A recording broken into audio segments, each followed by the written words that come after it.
Hi all, and welcome to the Truth, Honour and Integrity Show. My name's Thomas Williams, and this is a special show, and that particular song is the title of this show, From Russia with Love. Now, there's been a lot written about history. Hasn't really made sense about Russia, and I thought I would do a show, and it involves a lot more than Russia, and it may not be completed in one show. There's a lot of material to get through, and we'll see how we go with it. We may do a part 2 tomorrow evening, or maybe next Sunday if we don't get through it. But on our paths of discovery, many aspects of the truth and revelations have shocked us to the core. That this was a lie, no, this and that was a lie as well. And you read the next chapter of discovery, and it therein contains a whole heap of more lies. One giant tapestry of deception on so many levels that permeates throughout all levels of society and its operations. Now, the truths in history, as in his story, it was always written by the victors of the spoils, they say. And another line is, make a lie big enough and repeat it often enough, and then it stalls itself as the new truth. Now, truth is a funny thing, as it is subjective to the individual at the time, but not always fixed at that time.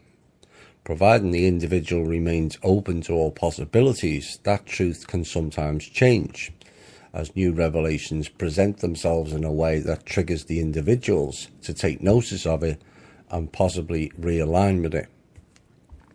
Truth has been distorted due to a lack of knowledge, criminally denied to us as a species, and has subsequently severely hampered our development as a species also. Like the education system tells you, repeat after me. But is it not the case you are blindly repeating something you have no idea of whether it's correct or not? The teacher tells you it is, and many just accept it. But who said the teacher is knowledgeable? No one. We just assumed they were. Same applies to the government. And this is what has led us to being where we are today, searching for answers. Gandhi said the truth is the truth, even if it's in a minority of one. Society tells you, teachers, doctors, and mainstream media, that they provide the truth. So that one person can't possibly be right or true.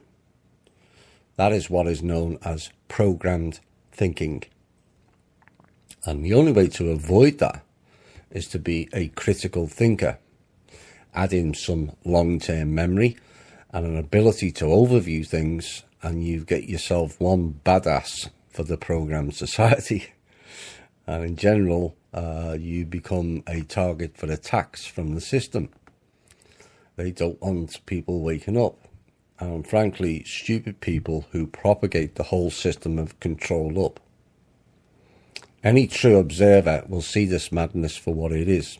Total insanity.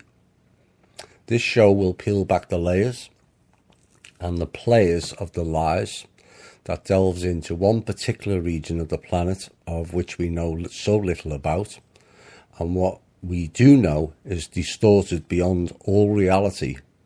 That country is now known as Russia. We will be delving into the missing names and the peoples during the show. Now, if I ask you to name 3 things to describe Russia, most people will say commies or communists, Putin and vodka. That's their story, not her story. And it has been brutally destroyed and hijacked perhaps more than anywhere else across the world. Well, tonight we are going to redress the balance in this show in some way, where you will learn who are the Rus, Lemuria, lost continents, wizards, how it was taken over, and the current version of communism implemented, and by whom, evolutionary advanced human beings, E.T. help and the teachers, E.T. destruction, and how modern civilization span not out of Africa, but out of the Slavic, Aryan, Rus regions. How religions have distorted the original teachings. Where did those teachings come from? Ancient wars, ancient peoples, death, destruction, and the receding of life, and the ongoing battle to restore humanity back to the levels of spiritual evolution the people of the Rus, Slavonic, Aryan were at back in those times. And ultimately a triumph of light over dark, done in a way that doesn't wipe out the dark, but gives them a chance to redeem and come back into balance. But before we get into the deeper layers of the ancient past, I would like to cover the modern version of the destruction of what was then known as the USSR, and by whom. I know, and I have relayed in other shows, that World War I was all about stealing the wealth and destroying Russia. At the same time, certain peoples who were instrumental in that catastrophic collapse of a country and its peoples were busy in another country setting the stage for future battles of control via the Balfour Declaration. This was readying the stage for creating a new country to stage their version of death and destruction, control and resource stealing, whilst feeding the lower astral with a plethora of deaths and karmic energy. That was all done in England, meanwhile the stage being prepared in Germany for another theatre of operations, and all this took place around 1919. Not long after, the same group of people took over the world financial centre known as the Federal Reserve. A systematic global takeover by one particular group doing the dirty work of a hidden element many people deny exists, but it also must be remembered that we must not tarnish all the peoples connected to the group as all being the same. They are not, and have been damaged in more cleverer ways using psychology than their political agenda peoples have done to Russia and many other countries.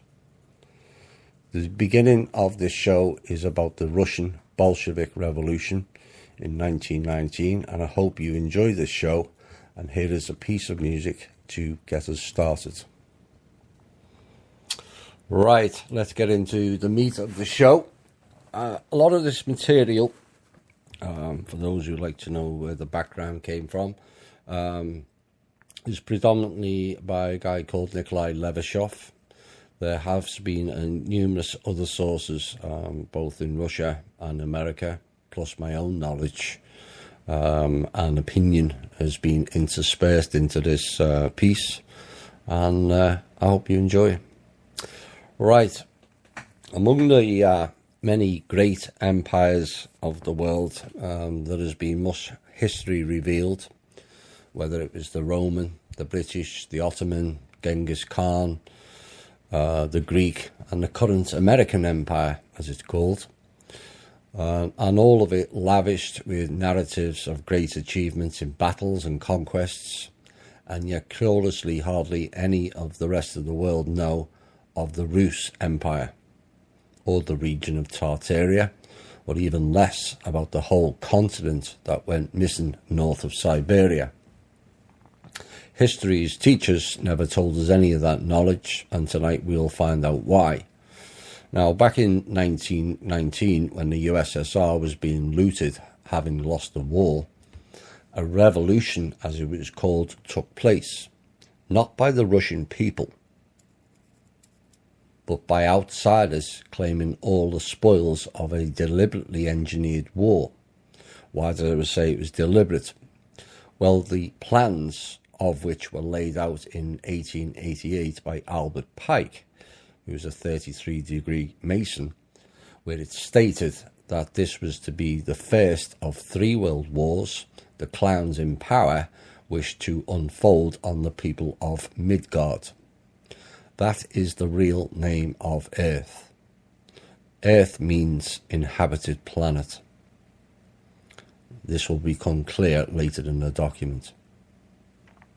Now, these were all laid out as some sort of mystical prophecies by Albert Pike, but delve deep enough into all the so-called prophets and prophecies, and a hidden dark agenda appears when you scratch the prophet's surface. Prophecies are not possible, are possible future events. Far from it. They are prophecies, and there are and were plans the clans in power wanted unveiled. You see, to them, all the world is, or soon to be was, a stage. They played the lead roles, and we were the extras in the scene, expendable ones at that. So having played out Act 1 with World War I, they now went about creating the next stage in the theatre of operations.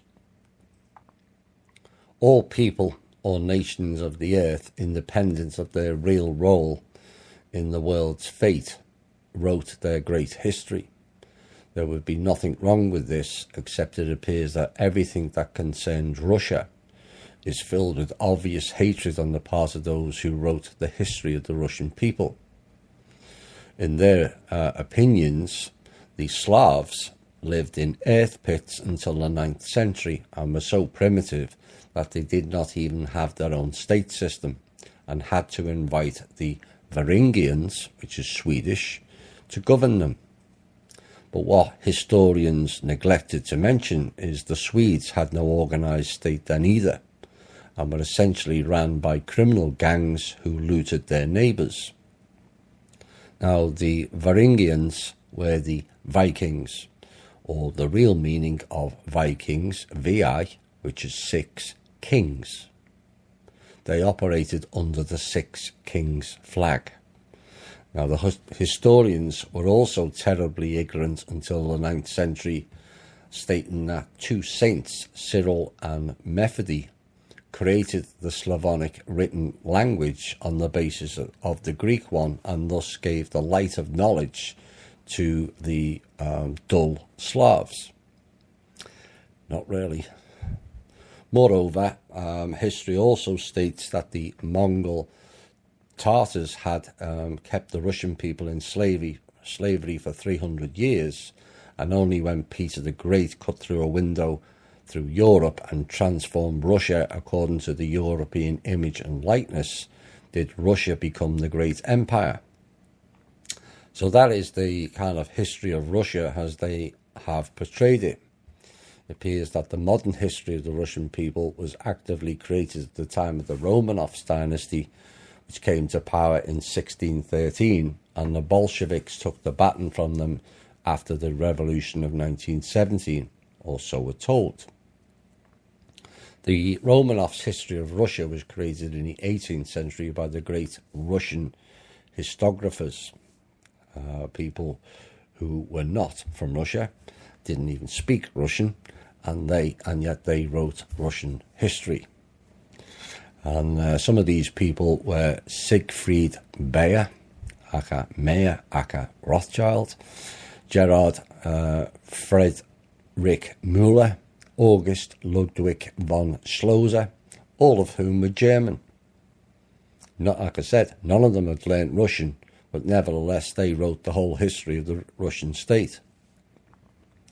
A pretty interesting picture is observed by anyone who feels like it, be they German or Jewish, can write the history of the Russian people, but it appears that the Russians, who were made out to be so primitive that they were unable to write their own history. Now, there was many of the Russian historians were dismissed completely, and a couple in particular, Gumilev, spent his best years in a concentration camp, and Fomenko and other historians were disregarded because they were declared not certified specialists. So these Germans and later the Jewish peoples essentially did an overwrite of Russian history and completely neglected the Vedics of the motherland. Their knowledge and light mastery all conveniently reconstructed in their image and continued what started over 1,000 years ago, known as the Night of Svarog. Now, according to the Vedic texts, the nights of Svarog are areas of space in which our planet periodically enters with the rotation of our galaxy, and which creates a negative evolutional warp. This launched 1,000 years of dark, which ended in 1996. Now, if the term Vedic text seems familiar to you, and you are thinking it's all to do with India, this show will show exactly where those texts originated from, and it was not from India. Now, Rurik the Varangian, the Viking, was invited to reign according to the then existing Slavonic tradition, which was to choose a ruler, the most deserving Slavonic prince at the Vesh, which means a popular assembly. This kind of invitation usually was temporary and only in the matter of special services for the good of the people. A leader for the people, oh my. The rule of a prince could be lifelong, but it was never inherited. And I would like to draw your attention to the fact that in Rus, there were two branches of power, a civil authority, people, and a military one, which was initially were equivalent to each other. That is, one authority did not submit to the other. These branches of power served as a counterbalance to each other, preventing one from dominating over the other. And oh, how America and other countries require that balance of governance now.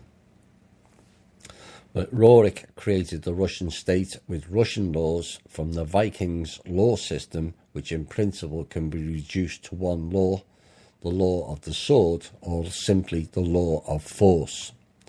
So, according to history rewritten, the Slavs were a backward race that needed ruling, and yet they had a whole empire known as the Slavonic Aryan Empire, with a sophisticated state system, long and deep books of knowledge, operating in a higher frequency and evolutionary spiritual development, way beyond any other species before or since, for thousands and perhaps millennia, whose whole empire encompassed most of Europe as its provinces.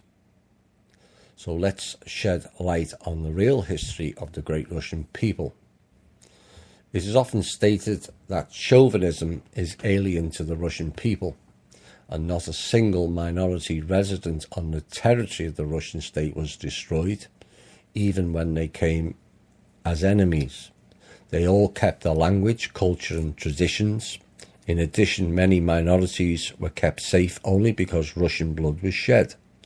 The Georgians, Armenians, Tajiks, Kyrgyz, Kazakhstans and Kalmucks, and many others were saved from being wiped out by their enemies, something the Chechens have forgotten the most. They appealed for help against Russian chauvinism, as they called it, to the world community and primarily to the United States of America, for some reason forgetting or simply not knowing that in this very country, Russia, which defends human rights all over the world, but human rights for some reason were repeatedly violated. Now, when the migrants of Western Europe arrived in North America, there were about 20 million American Indians, almost the same number of people that lived in the whole of Western Europe, who formed more than 2,200 tribes and nations of the pre-Columbus America.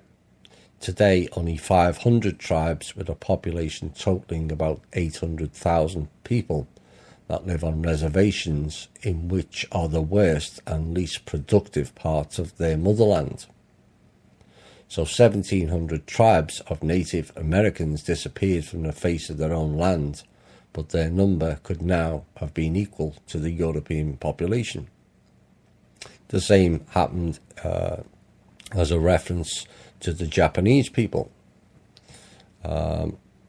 People of Japanese origin were thrown into concentration camps in 1941 just because they had Japanese roots. And the Americans never shed a drop of their blood rescuing others. It is true that they politely offered the Kingdom of Hawaiian Islands their protection from the Japanese, which was provoked by Roosevelt, but for some reason their defending and care went so far that since Hawaii has become the 50th state, perhaps persons interested could ask the native Hawaiians what they think about this kind of defence and care. But for some reason, no one sees all this, while Russia is blamed for all deadly sins. And this was done instead of gratitude that Russia saved dozens of small and not so small from total extermination, both physical and spiritual. Certainly, as in the history of any other country, Russia has had its black days. There were enough degenerates and dregs amongst the Russian people who held nothing sacred. They became social outcasts at their own wish and treated their motherland like the enemy. Luckily, there were not so many of them. But the most powerful blow to the Russian people, who were formerly the Hyperboreans, Aryans' direct descendants, was inflicted at the dawn of the day of Svarog, when in 1917 black Freemasons, as in dark Freemasons, not necessarily black the colour, who for the sake of public opinion called themselves Bolsheviks, took power in the Russian Empire. There were almost no ethnic Russians in this black power, which pounced upon the people of Russia, on their culture, history, with all its force.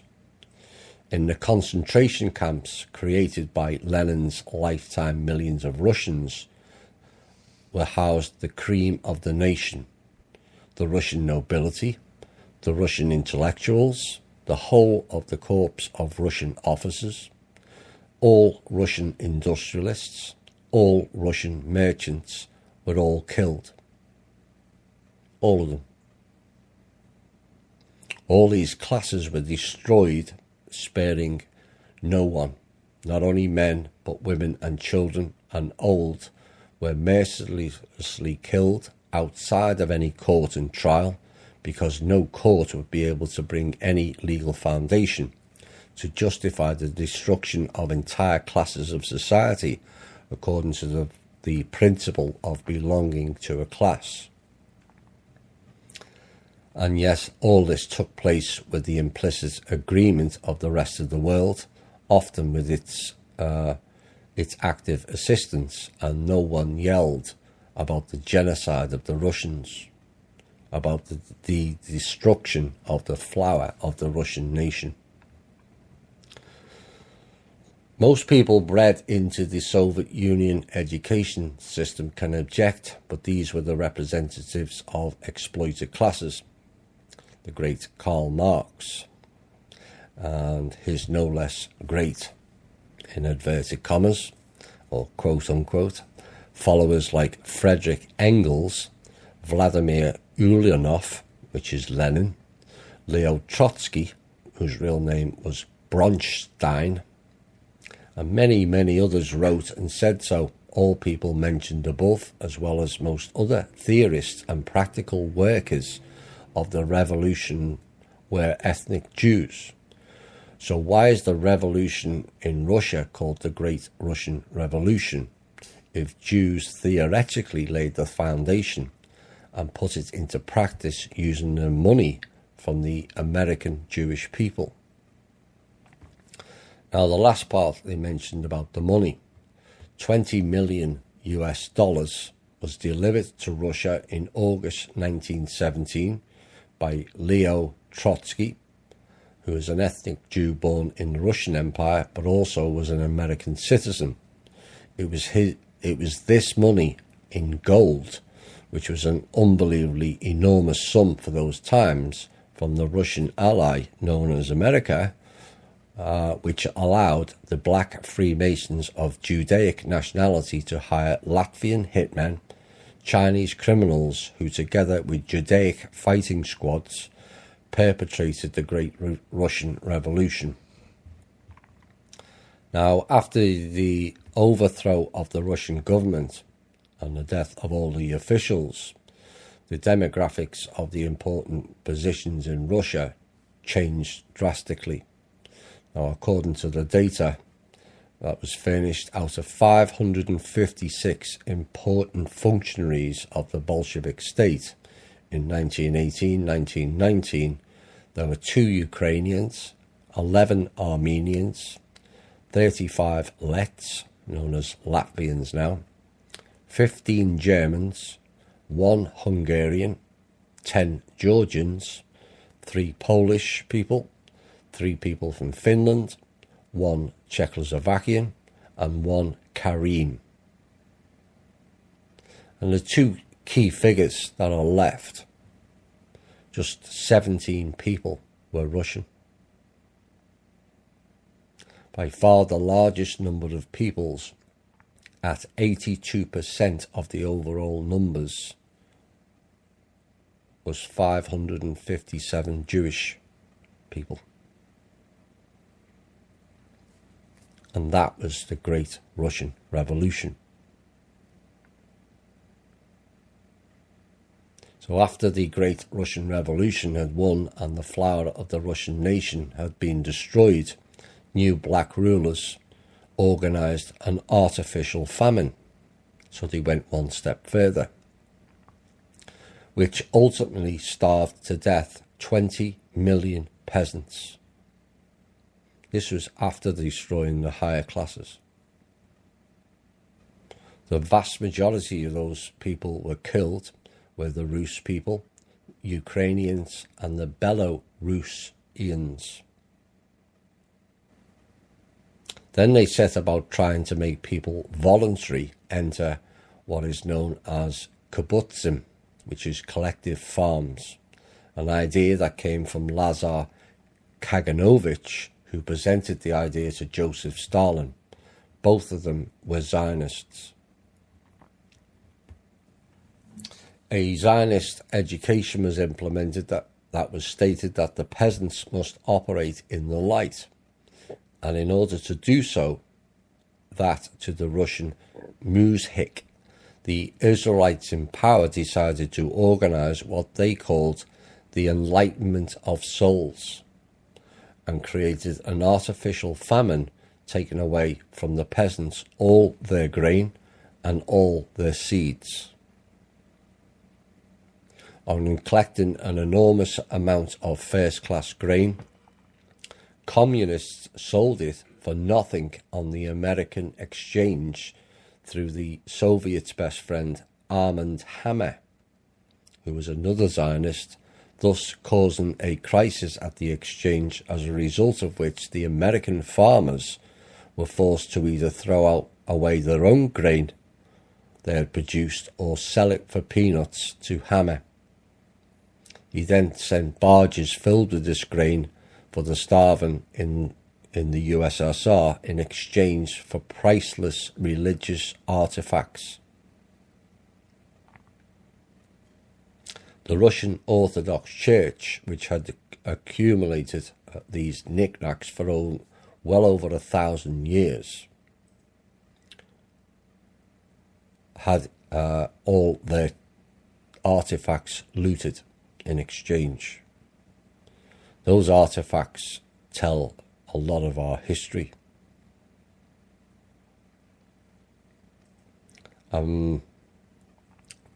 This is possibly why it may have been a more historic importance than people realized when the Russian Orthodox Church visited Israel for the first time, possibly ever, recently. Perhaps they were getting some of the artifacts back. So how did the new rulers' lives go? Well, they lived a lot better than the Russian people did. In essence, these were migrants, not natives. But they, as a member of the kibbutz on the territory of Eretz Yisrael, they received from the state a cottage for the time he lives in a kibbutz, and also received a salary. In return, he had to work off that salary only a few hours a day, and the rest of the time he could spend learning Hebrew free of charge or study. A migrant was free to do all this only if he wishes to do so, but never under compulsion. So while the Israelite Bolsheviks drove the Russian peasants into collective farms by force, taking away everything they had gained by their labour, but the forcing of the Russian peasants into collective farms ultimately failed. So the Zionists came up with a new plan. A wealthy peasant was known as a kulak, the Russian term for wealthy farmers, and 5 million persons immediately were stripped of all their possessions and sent to Siberia, with only the clothes they wore when being thrown out of their homes. Now, history will tell you their history, not the real one. These were voluntary migrants, but they weren't sent to places with ready-made cottages in well-equipped settlements, but they were told to live al fresco in the open country, more precisely in the Virgin Taiga, which is essentially unincorporated land, no buildings, no agriculture, nothing. The people, 5 million of them, were dropped off in the middle of nowhere and given one axe, one saw and one shovel for the whole group. And basically they were back to hunter-gatherers and rebuilding. But sadly few could survive the harsh winter conditions. After all, this was Siberia. Now, history told us that the party of the Bolsheviks served the proletariat, aka the revolutionary class, but neglected to specify that the party of Social Democrats, hello, Hillary, the Bolsheviks faction came from the Bund, B-U-N-D, which was a Judaic nationalistic party, in other words, a Zionist party. There are almost no workers or peasants amongst the Israelites. It's hardly revolutionary when it only appears to serve one class of people that were not native to that region. That means the so-called revolution was really an invasion of Russia. The fact that all highly qualified workers were the first people the Bolsheviks destroyed, this class whose interest the Bolshevik Leninists defended so zealously by the means of the dictatorship of the proletariat, was simply wiped out by them. But the fact of the matter is that before the revolution, the skilled workers did not need anyone defending their interests. They got a good salary, which was at times greater than their colleagues in the so-called more developed Western countries. There were kindergartens and day nurseries in their enterprises. They could afford to spend their holidays in Italy and Greece, which obviously did not coincide with the image of the oppressed class, which had nothing to lose except for its own chains. In order that there would be no one who could appeal against this kind of defence, they were simply destroyed out of sight, and then it's much easier to defend the interests of an already non-existent class. This can be confirmed by the fact that at the moment of the revolution, there were 25,000 members of the Bolshevik Party, almost all of whom were professional revolutionaries, and the majority of them lived in immigration, being in need of nothing, which required in those times considerable sums of money to keep them going. Now, a professional revolutionary is only engaged in the revolutionary activity and nothing else. So in other words, and to bring it up to modern day terms, these revolutionaries were mercenaries, like the Blackwater Group. So if there had been workers in this party, there would have only been former ones.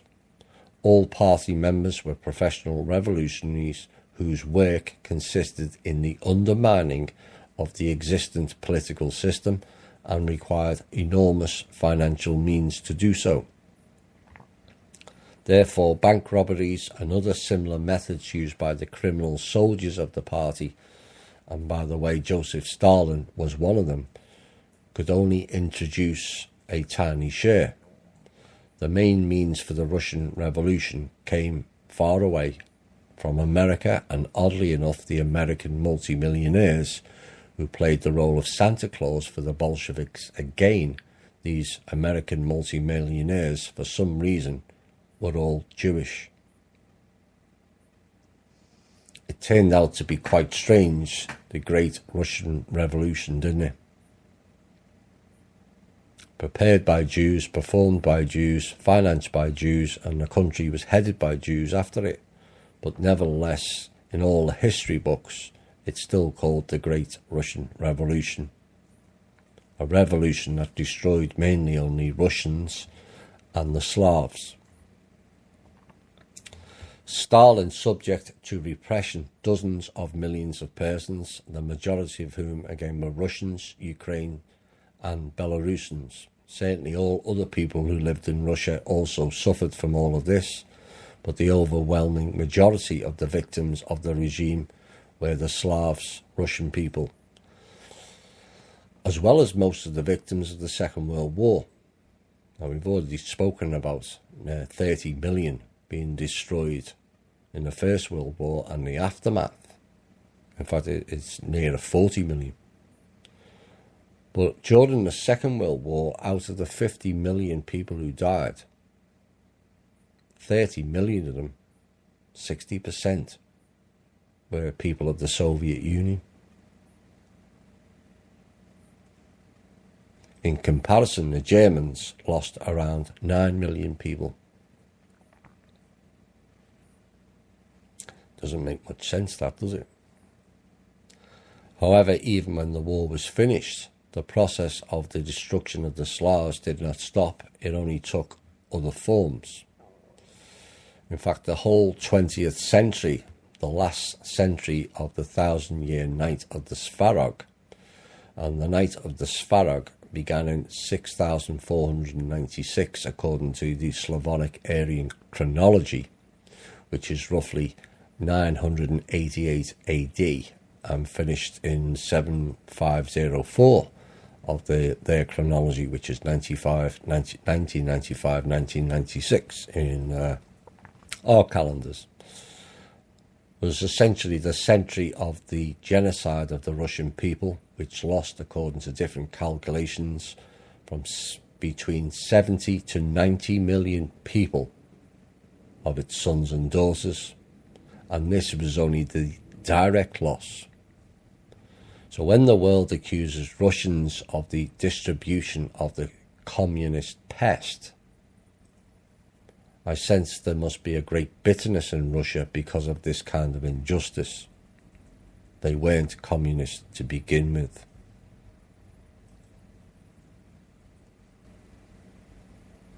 Now, for me personally, if I was asked the essence of why I do what I do, the answer will always be injustice and the wrongness of this world. Now, the final portion of this section of the show is from Nikolai, when it asks, who yells about it most of all? And it's exactly those who are the real culprits in all these crimes, the people known as the Israelites, not all of them, I'm going to make that quite clear throughout this show, who hypocritically making themselves out to be the victims of this system. In essence, they are. History yet again rewritten by the hands of the victors, and it's way past time humanity received the real truth and make up their own minds as what is real and what is not. I want to make it clear again, this is in no way disparaging to all Jewish people, no more than American people can all be blamed for the total genocide of the USA Inc. military has perpetrated globally since World War II. This is a select group within their community, being led by insidious psychopaths that care not for humanity in the slightest, and least of all the Jewish people themselves. To them, it's all about a political ideology and an agenda, with an end goal of them controlling the whole world, its people, the knowledge and our resources, and then holding us to ransom. I think it's high time the treasonous act against humanity is shut down once and for all, and the people see Russia and its people in a new light, and I mean light and not the total darkness that has been portrayed to the rest of the world. We're going to have a music break. I'll be back shortly. Hi all and welcome back. A fairly sobering story, that, and sad one. But it won't all be sad, this show. We will get into various topics. And the next one kind of sets the stage for what the people known as the Rus and another people known as the Urs. Now, man as a living organism occupies a certain niche in the ecological system of Earth. In fact, this niche is not arbitrary, but one which corresponds to the abilities and properties of a human organism and is in his way of life as a gregarious living creature. Therefore, the appearance of man as a species becomes possible only when an Earth's ecological system becomes complex and multi-level enough in the process of its own evolution development for free ecological niches to then appear. Now, the latter impose on the species which try to master them certain requirements. The adaptation to these niches result in the appearance in these species of the properties and qualities necessary for the origin and development of the mind. So everything must be in place before man or other living being has or can develop and thrive. So, in other words, the evolutional development of the vegetative world as the foundation of the pyramid of all living matter on any planet results in the appearance of mind at a certain stage of its development. Every ecological niche imposes certain conditions and limitations on the species which occupy it, such as the size and forms of living organisms, qualitative and quantitative composition of food, a certain periodicity of vital processes. Only these organisms which manage to adapt themselves to these requirements and conditions were able to survive during evolution.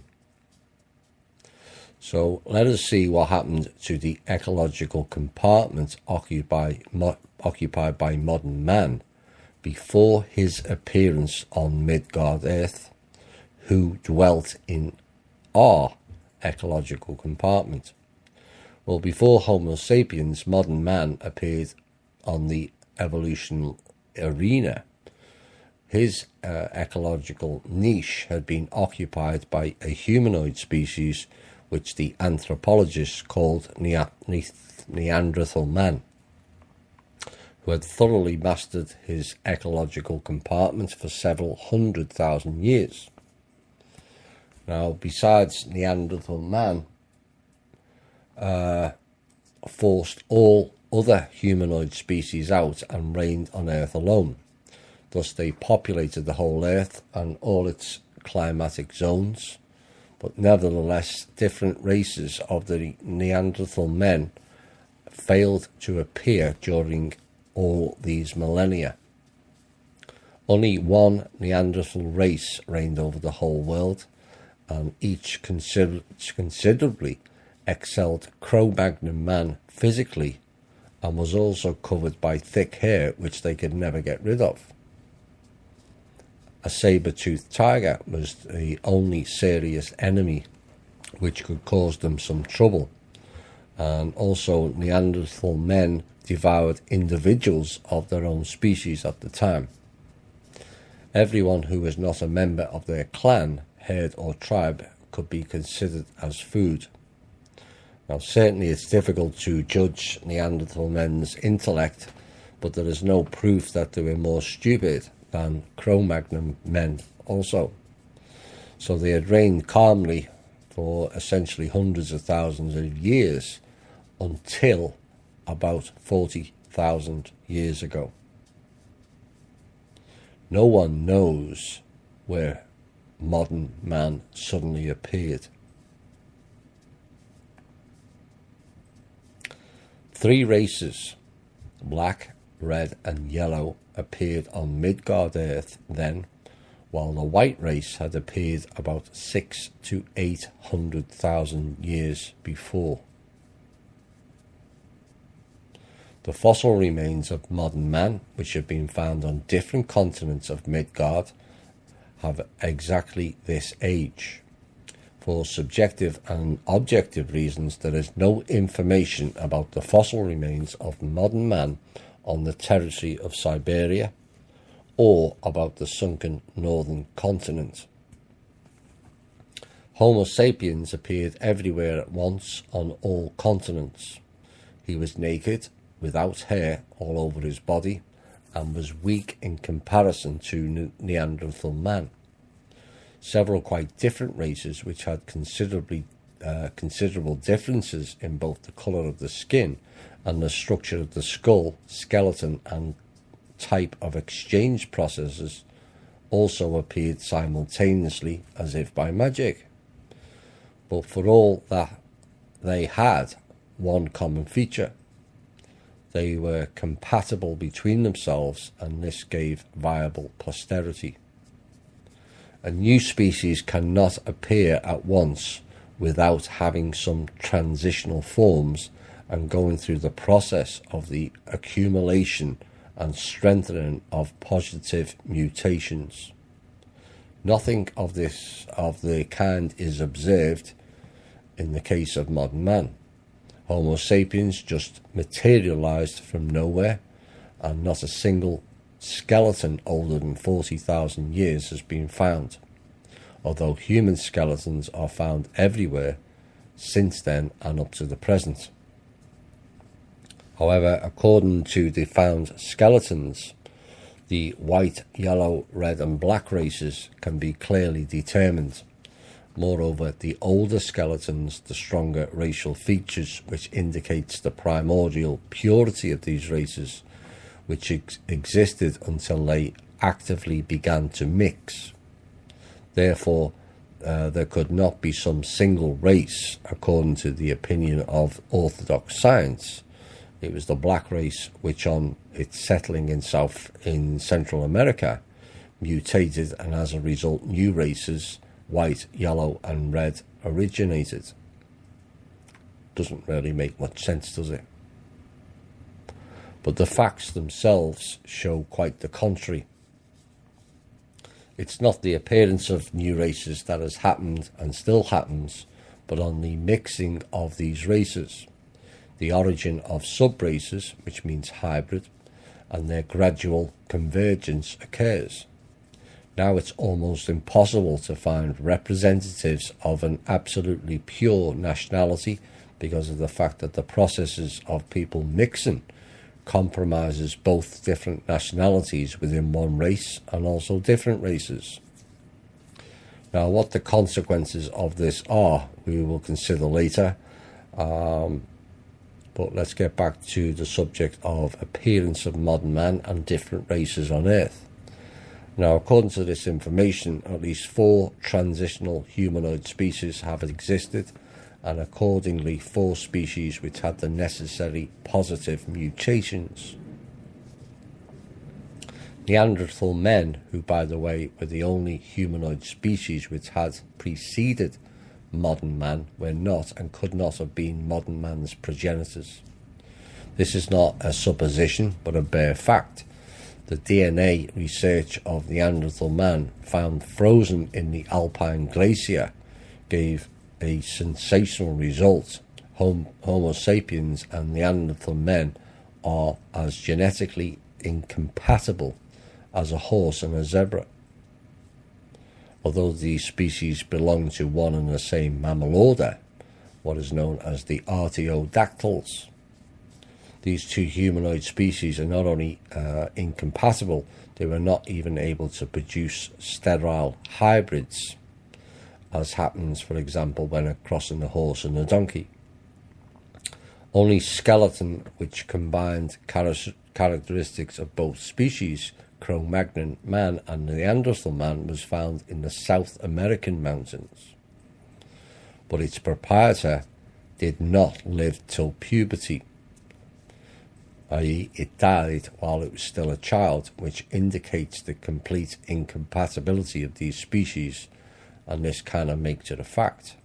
Moreover, Neanderthal man had happily lived for hundreds of thousands of years and then rapidly died only when modern man appeared. It took them only 1,000 years of coexistence with a more progressive species to die out in an organised manner in order to vacate the place for Cro-Magnon man. All humanoid primates have thick hair which covers almost all of their whole body. Such species like gorilla, orangutan and chimpanzees are considered the closest species to modern man, are almost all fully covered with hair. Even though they've dwelt in the climatic conditions of the tropical and equatorial zones for millions of years, you think they would be better without the hair. But they failed to shed their hair cover and to become reasoning, while modern man appeared ready-made naked with only rudimentary remains of hair cover on the body. This proves we didn't come from apes.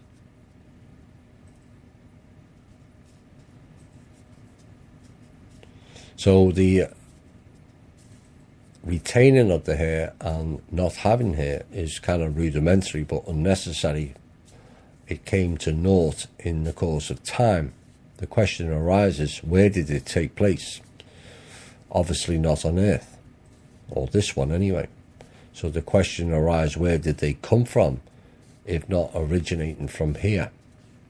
All scientific evidence garnered has ever found or been able to show who or what is the missing link in the human evolution. In the next phase, we will delve into the real origins of modern man. Now, the great continent we've never heard about was called Darya, D-A''Arya.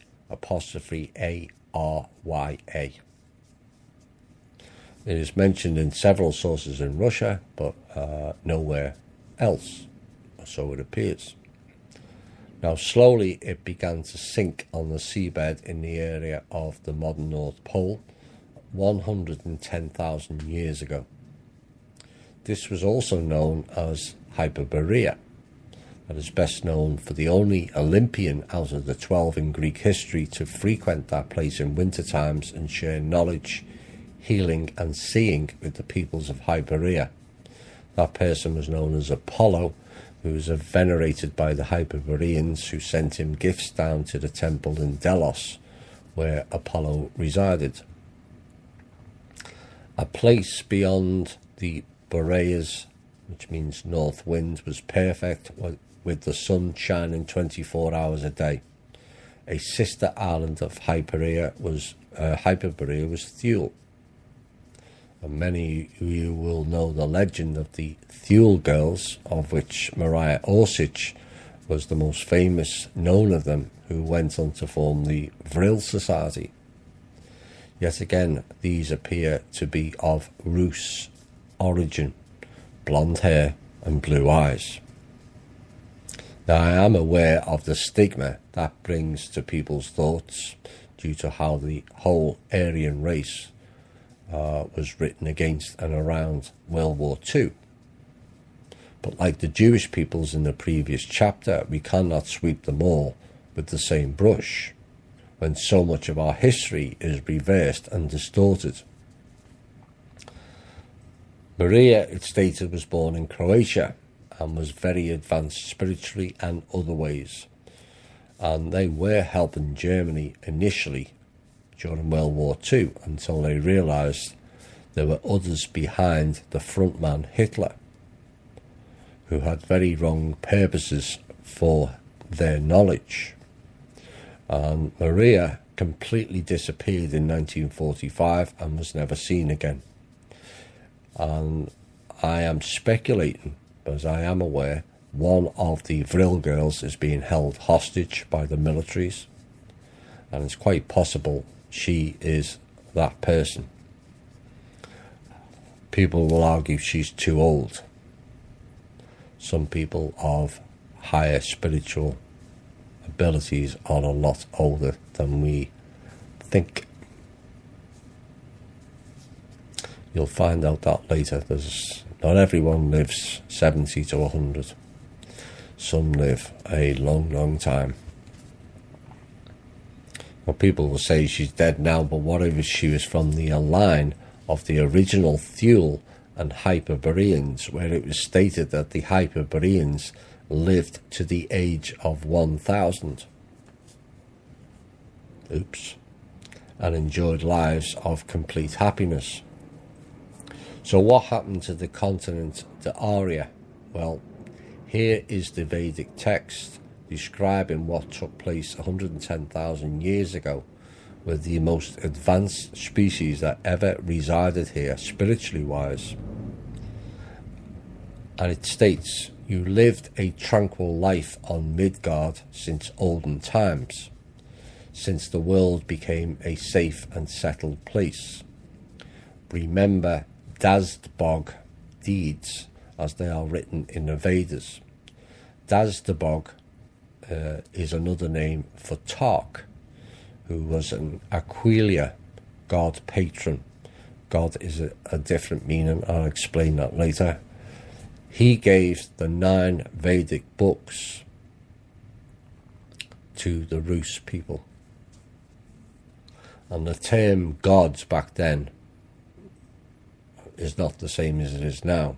By gods, it meant they were understood to be highly evolved people. Now, people can become highly evolved in one lifetime.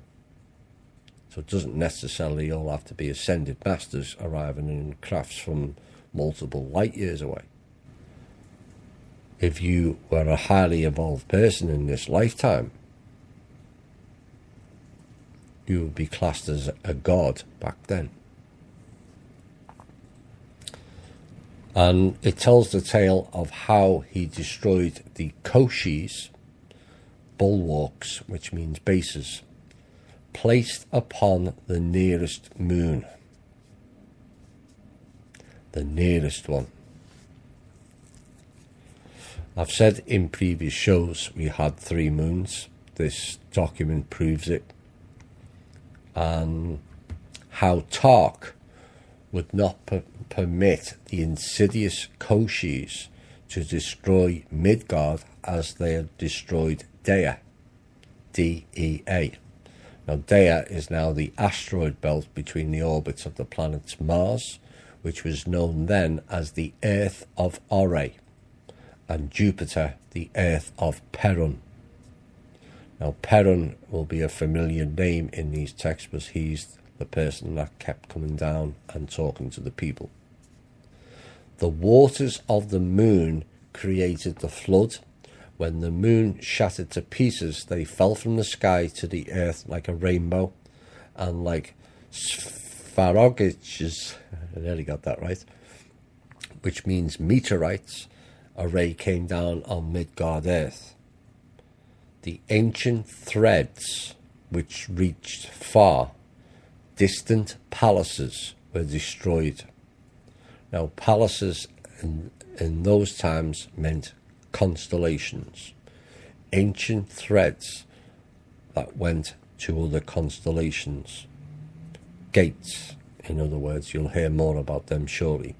And the links between the worlds were broken. The faraway calls were not heard anymore. Many Vitmaras were lost in the heavens. Vitmana, a celestial chariot. Then people moved large distances of planetary scale by means of Vitmanas with an N, and between planets by the means of Vitmaras with an R. Each Vitmara could carry up to 144 Vitmanas. Until new threads were born, in other words, the gates were returned, or the portals, and their calls were heard in the palaces, constellations, as it follows from the Vedas, the Arya sank into the ocean abyss as a result of Dazdabog's actions to destroy the bases of the Koshis, rulers of the Grey, part of which was located on Lelia. Now, Lelia is the nearest, or was the nearest moon to Midgard, which is one of the 3 moons which our planet had back then, 110,000 years ago, called Fata, Lelia, and Messiats. Some Slavs still call the remaining moon of our planet Messiats. Now, Lelia, which was the nearest moon, took only 7 days to orbit the Earth. That means it was only a quarter of the distance to the current moon. Fata's orbital period, and ancient Greeks called this planet Phaeton, was 13 days, so pretty much half the orbit of the current moon. Dazdabog, or the god Tark Perunovich, a god keeper of the ancient great wisdom, was called giving a god, which means Daz or Daj is to give, and Bog is God, which is a higher evolved being, because he gave the 9 Santias, which is the books, to the people of the great race and the descendants of the celestial kin. These people were known as the Rus, hence the term Rusha. The Koshis, the princes of darkness, were the authentic rulers of the dark worlds, along with the dark legs and the dark R-legs. And in Russian fairy tales, in the Russian epic heroes, the battle with Koschei, the immortal rescuing Vasilisa, the beautiful, who symbolizes the motherland, Midgard Earth, from its claws. Now, as a result of the Star Wars between light and dark forces, one moon, Lelia, went off its orbit, and its splinter meteorites fell on the Earth, causing a planetary catastrophe. The tectonic plates were displaced, and the Arya sank into the Arctic Ocean. You didn't hear about that continent, did you? I wonder why. Undoubtedly, this continent did exist and was an ancient motherland of the white race. As a result of the catastrophe, it went down to the seabed, but there's another question then: where are the sunken continents? Which were the ancient motherlands of the other races? You see, there was a giant flood. It literally wiped everything out. You imagine you see what happens when there's an earthquake of 7 or 8 on the Richter scale, and the tsunami caused through the Indian Ocean. Can you imagine a whole continent dropping into the water? And water and a whole moon raining down from the sky. Where are the continents of the yellow, black and red races? And if these sunken continents existed, the probability of their simultaneously immersion on the bottom of the ocean is 0. In fact, there were not many unnecessary continents on Midgard Earth back then. So there are no arguments which could explain the absence of fossil remains of transitional forms. The reason this is impossible to explain is simple. Modern man, basic races of Homo sapiens, never evolved on Midgard Earth. The Slavonic Aryan Vedas tells that after the Arya had disappeared under the water, many people died then before they had time to go up in Vitmana's craft, or to go through the stargates, as they had broken them off, and to hide themselves in the Palace of the Bear, which means the constellation of Ursa Minor and Ursa Major. The threads of the constellations are broken again. That is why the celestial needles lost their colour. In order for the needles to shine again with colours, you should replace the crystals of Erkama by the crystals of Tara, and you will recover the threads through Zimun. This is according to the scripts. So it's explaining how it can all be fixed back up again. The threads of palaces were broken again, therefore the celestial needles lost their colour. Well, this phrase clearly tells you about the devices of the interplanetary or interstellar connection, which our ancestors named celestial needles. We would probably call them portals today, stargates. To fix it, you had to replace the crystals of Erkama with the crystals of Tara in order to re-establish the broken connection. But the crystals of Erkama were not located in the ocean depths. They would have stood out where the Arya went down, but on dry land, and most likely in the territory of modern Siberia, where according to the Vedas, our ancestors moved. Second, the crystals of Erkama did not work, either because of the death of the subscriber or as a result of receiving devices destruction of the local celestial needles. Now, what this tells you, for those of you who listen to the show regularly, I've told you about certain bunkers around the world that contain gold and other things, and only people of the highest vibration and evolutionary development, which is in accordance with your harmonic frequency you go off, will be able to handle or go into those vaults, will be able to look inside or connect with or operate with any of the arcs, whether it's the Covenant, Ark of the Covenant or the Ark of Gabriel. There's 7 in total. The same thing applies with these crystals. They wouldn't work because the death of the subscriber. Now, third, it is offered to restore the connection through Zimun, and the constellation which coincides almost fully with the modern constellation of Ursa Minor, and to use for this purpose the crystals of Tara. And of course, Tara is a famous name in Ireland. She was also the wife of Tark, who was the son of Perun, who was the ruler of the inhabited world, back then anyway, of Jupiter. Well, this means that each crystal provided the connection with different star systems and had its proper name and different internal structure. Some, as it follows from the Slavonic Aryan Vedas, had abandoned Midgard Earth on the Vitmanas. Some went through the stargates and hid in the Palace of the Bear. And in other words, some people, one way or another, were able to abandon Midgard Earth and settle on one of the planets in the constellation of the Bear.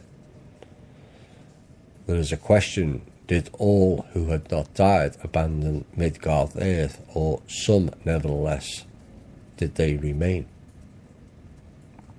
If no one was left on Midgard Earth after the catastrophe, then it turns out the second colonization of our planet happened about 40,000 years ago, and those who saved themselves in the constellation of the Bear, Ursa Minor, returned. Or probably some people had moved to the Siberian expanses and began to grow roots in a new place. But if that is so, Siberia continues to keep the proofs of presence of a highly developed civilization in the bowels of the earth. And time will come, and probably has come already, when these proofs will appear before an amazed humanity which has forgotten its star roots. A sobering thought is that our ancestors who lived in harmony with nature, so many of us are trying to restore or return that,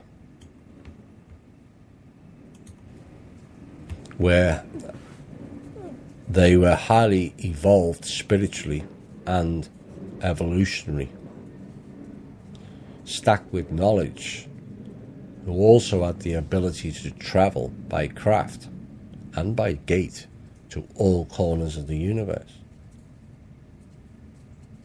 speak to other beings on other worlds as a matter of fact, and all that was stripped away by the dark forces who go by many names.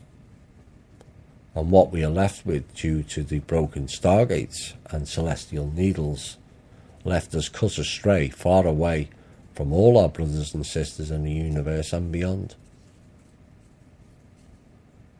and have been left to be abused, tortured, terrorized, and loosed like a battery at the behest of demonic dark forces.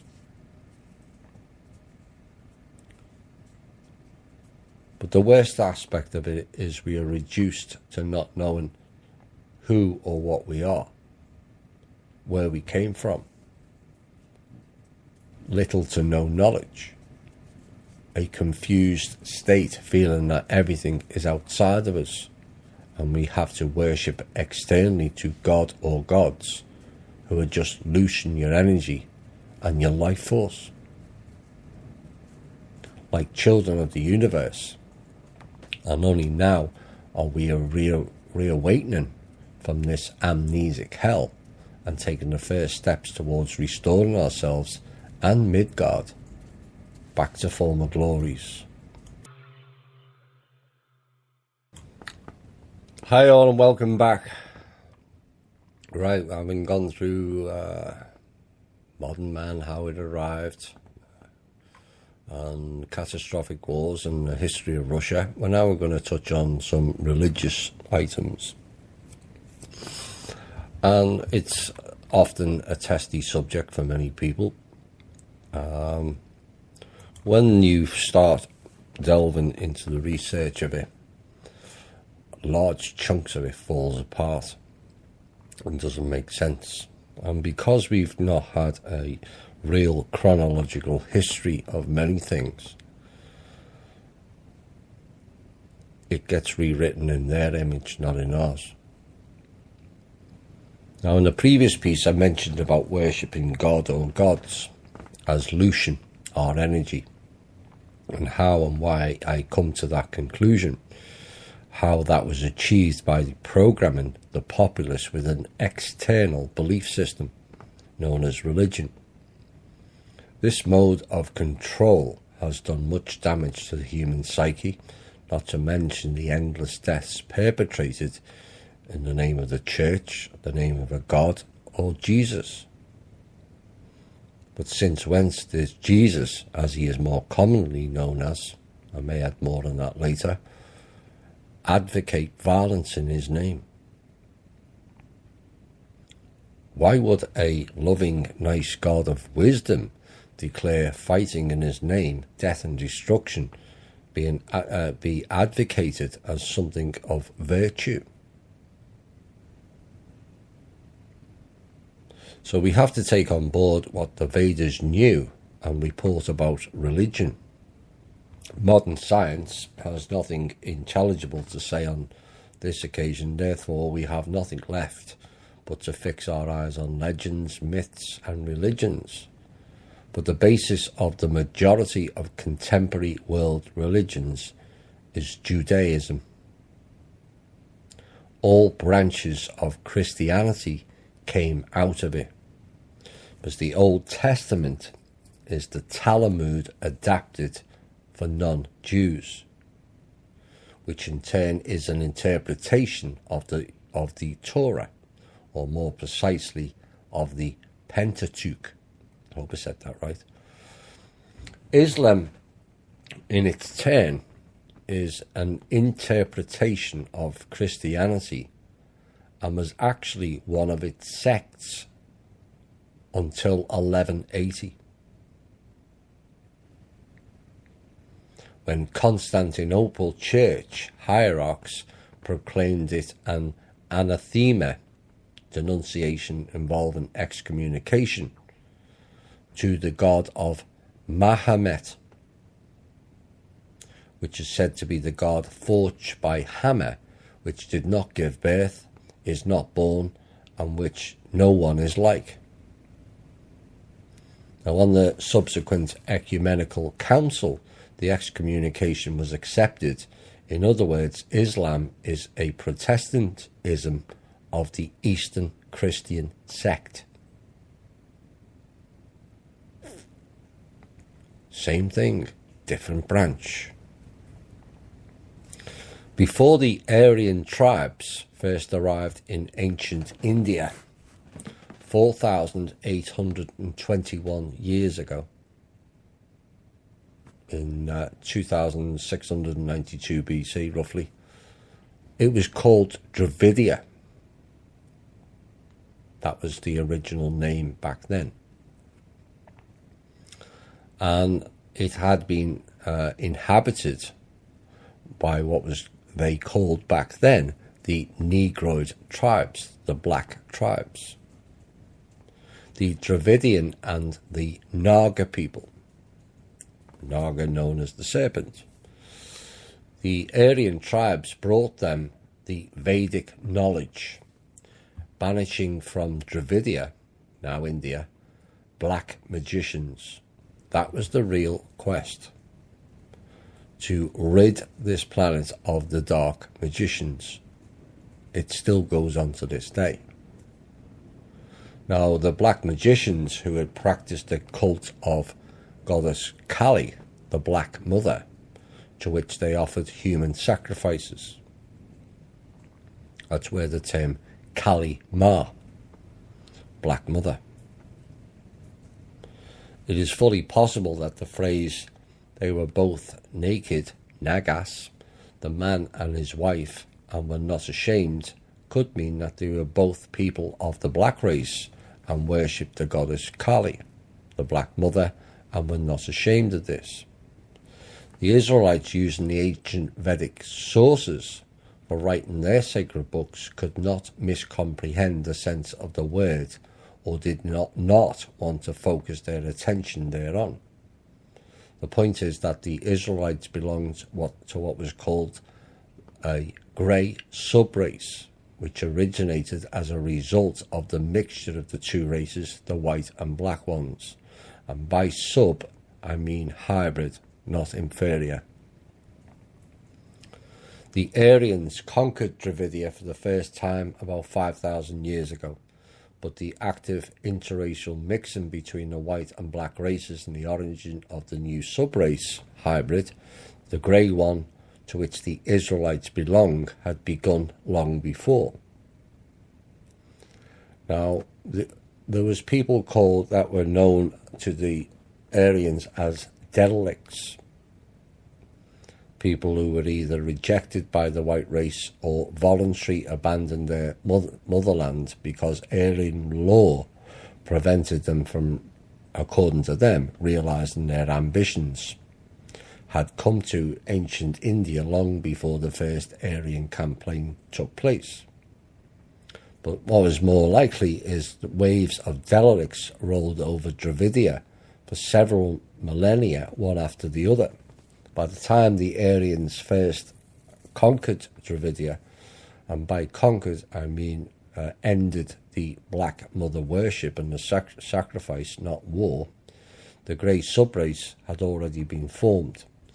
It is of interest that the Old Testament, being in fact a mythological description of the history from the Torah of the Judaic people, places the paradise in Eden in the east. This is where it gets interesting, for some anyway. There were 4 gardens of Eden, not one. The main one being in what is now known as India.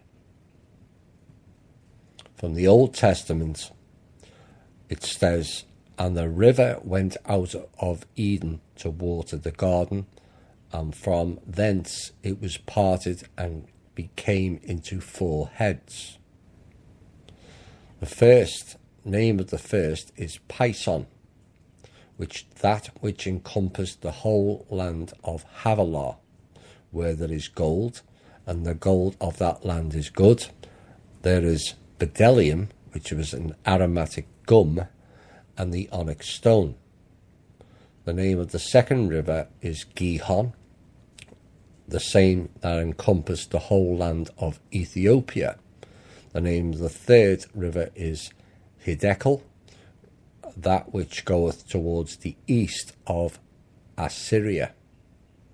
And the fourth river is the Euphrates, and the Lord God took the man and put him into the Garden of Eden to dress it and to keep it all good stuff. But then he says, don't eat the fruit of knowledge, for that is a sin, and you will be cast out. Really? Well, when you find out who the Lord is, and it's not God, but Anu, the reptile king of the Draco, then perhaps it becomes more clear of who this being is and his and their intentions.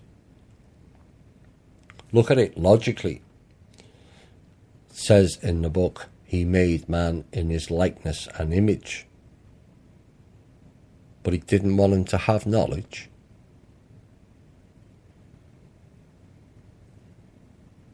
Why bother putting the tree there in the garden in the first place?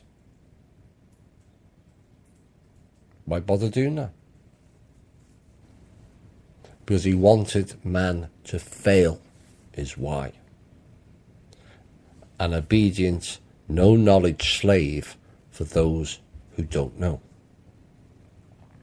The name for the God of knowledge is known as sin. Now the river Pison is the river Ganges, but Eden in Hebrew is Gan Eden. And when the Aryan tribes defeated the Dravidian black magicians' civilization, they came to Mesopotamia, which means the land between the 2 rivers. Later on, the representatives of the grey race, mixture of the white Russians and the black Dravidians, which some will say devil worshippers, who were involved in that cult. I'm not too sure it was a whole race of people, but It's also noteworthy to point out that the country known as Iran literally means the land of the Aryans. Oops. Azerbaijan also. Now, the former Iran is where the original Mana Kingdom was located in the first millennium BC. So clearly, as some would like to proffer up as a denial of the knowledge and pull out the race card of all things Aryan is all about the white race only. Clearly that's not correct. It was about teaching all the peoples of the world to be in a better vibration. Colours, races or countries didn't matter. Why would Iran be called the land of the Aryans if it was about white only? And only the political correct narrative aligned with the BS history written into it and surrounding World War II, having destroyed between 70 and 90 million Rus people that completely were erased from history in the previous 3 years, 30 years. They then set out to denigrate everything else and create a negative about the Aryan race, all surrounding a German narrative about a special super race of blue-eyed blondes. They were right in the first part. They were a special race. But the conditions laid forth to accomplish that was never Aryan in origin.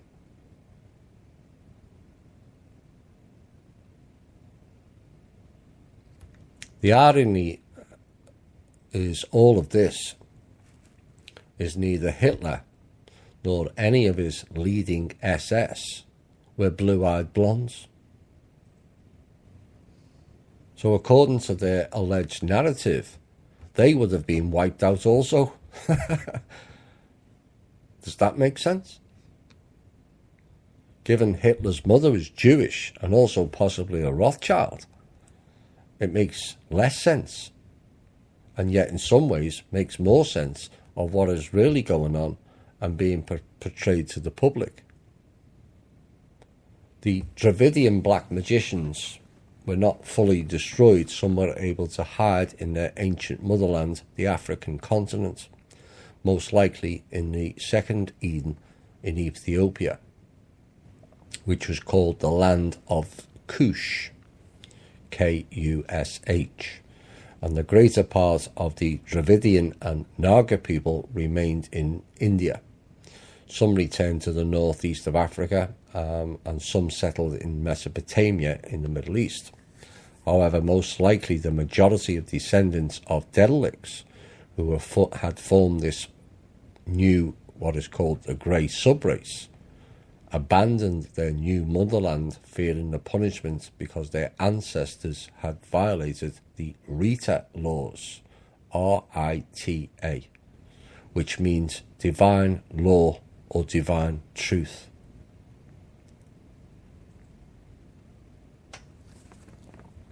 Now, Eden was clearly a sacred place for the tribes of the Dravidian and the Naga people who worshipped the Black Mother, especially for the priestess goddess Kali Ma, because the servants of this goddess were all women. Based on his research on the Bible, Alexander Philippov left in search of the biblical paradise and found it in India. And he saw a picturesque valley with striking plants, animals and birds. It indeed had a border in the form of a horseshoe-shaped chine, and the word paradise means in Persian a stone swell which surrounds a garden. The river Son, which flowed from the valley, also had an obvious border in the form of an even line of rapids beyond which even the colour of water was different. Everything emphasized that this landscape was not of this world. There were stone gates in the eastern side of the valley at the confluence of the rivers. Near the gates there was an enormous statue with a sword. It is impossible to not remember cherubim and a flaming sword put to guard the gates of paradise. So from all the biblical descriptions, this person found the original Eden. Not far away from where the statue with the sword was a tree, grew with the sculptures of 3 cobras. It was enclosed and decorated with flowers and beads, and there was an enormous handmade tree with a serpent winding around its trunk in the heart of the valley.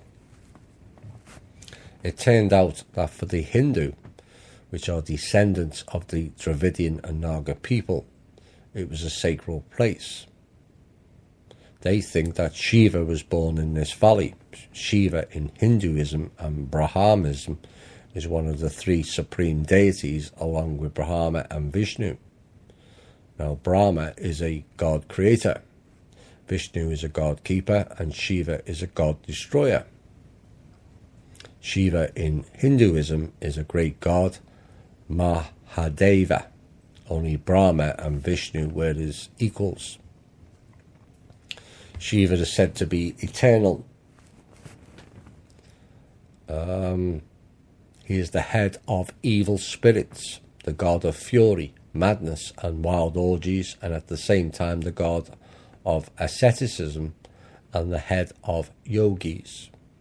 Shiva is the killer of Kama, the deity of love, who dared to trouble his soul. His symbols are, take note, a bull, phallus and moon. The god of fury with symbols of a bull, phallus and moon. Oh my. He's usually portrayed with a trident and a necklace made of human skulls. Nice chap. Of course, Shiva is the egregore for in the front of the CERN building, or was. Shiva's cult requires human sacrifice again. Shiva's wife, Kali, the horrific Kali Ma, is an exact likeness of her husband. It should be noted that Shiva's cult originated in the time of patriarchy, which forced out goddesses, in particular the goddess Kali Ma, into the background, occupying her niche and keeping her specific feature, the human sacrifice. The human sacrifices to Shiva have never stopped and continue to this day. There was a recent incident involving someone from the church, and a temple priest chopped off the head of an 8-year-old boy with a dagger to honour the deity by human sacrifice in a town in Bijnor district. The incident came to light when the boy, hailing from Kalagar, was reported missing after he had gone to Shiva's temple to play with his friends. His body was later recovered from the nearby bushes, and upon interrogation the priest confessed to the crime, and the police said adding the priest had been arrested. Certainly human sacrifices takes place secretly and on a much lesser scale compared to ancient times, but it does not change the essence of this cult. So the god Shiva simply adopted an historical relay race from the hands of the goddess Kali Ma. Shiva's status as a husband of a goddess called Kali the Horrific only confirms this succession. Now I want to make it clear, I'm not telling anyone, this is me, that there is no God, as it's called. To me it's known as Source. And each and every one of you is part of that. So in essence, you are all the God particle. So why not worship yourself? Why do we have to sacrifice people to these dark magicians? All the so-called gods in scriptures were not God at all, but sick and twisted individuals portraying and bestowing themselves with false titles. The embodiment is replicated here via the bloodline families. Another group who think they are more important or more special than everyone else. Message to them: you're not.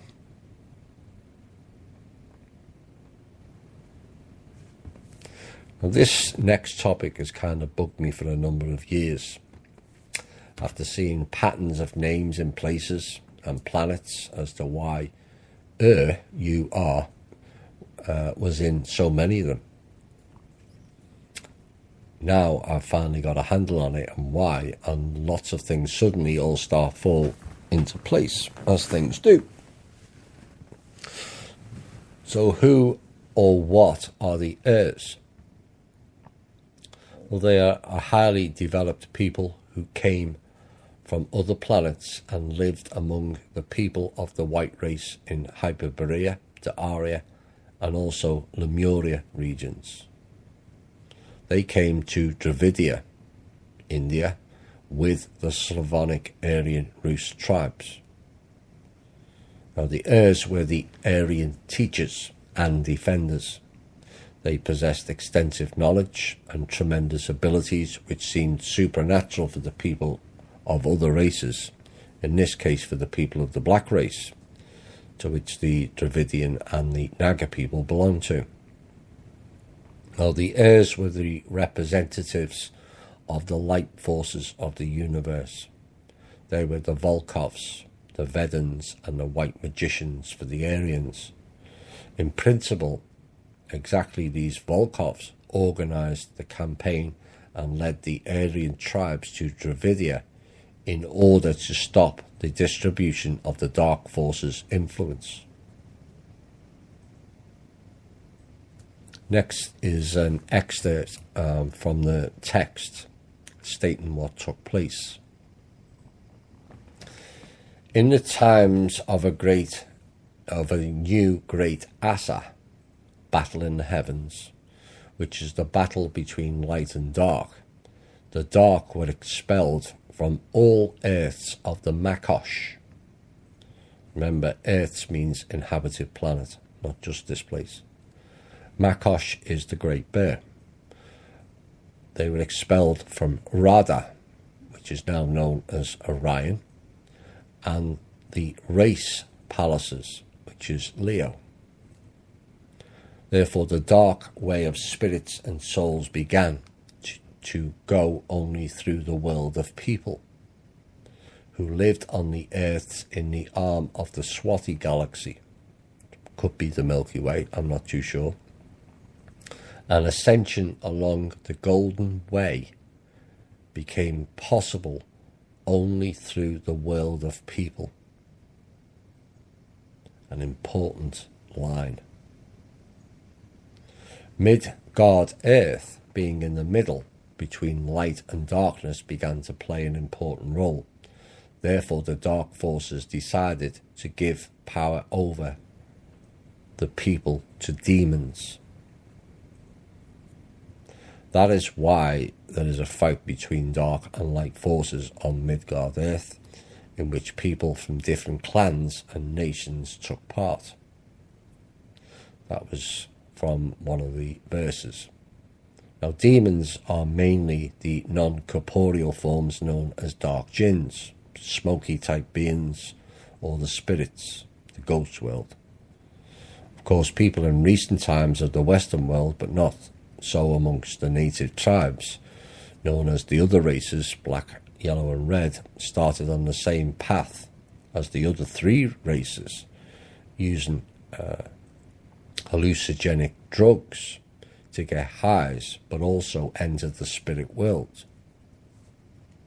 Now, whether knowingly or not, people know my opinion on those drugs, but here is the medical and heirs knowledge of what happens and the said consequences of taking these hallucinogenic drugs. Until now, the American Indian shamans from Central and South America use peyote, ayahuasca and other plants which contain one or another narcotic substance to bring themselves into the state of trance in order to contact the world of spirits. The shamans of Siberia use poisonous mushrooms for those ends, for example fly agarics. Nevertheless, the majority of these plants grow in the equatorial or tropical zones of our planet, which historically were natural to the habitat of the black and red races. Most known hallucinogens are fatal, being taken in large doses. Lesser doses cause serious psychical disturbances pretty quickly and can lead to death in the end. Narcotic substances belong to the group of vegetable poisons which render maximal effect on the neurons of the brain, because the nerve cells are the most sensitive and the blood, going on in its small circle of circulation, first enters the cerebrum, bearing the maximal concentration of the hallucinogens. As a result, the quantity of poisons that enters each brain cell in a time unit is several times greater than the neurons of the human brain are able to neutralize. It can't keep up with it. Therefore, the poisonous molecules getting through the cell's protective billows begin to destroy the neurons of the brain. The nerve cells begin to die, and in order to prevent the death of the brain and the whole organism, the human spirit is forced to unfold its brain structures of other levels of reality when the brain is not ready for this. As a result, the powerful streams of primary matters, which we covered in the Humanity Unplugged series, which flow through the brain, destroys the poisons, and for a short time a person gets the possibility to see, hear and feel what's going on at other levels of reality.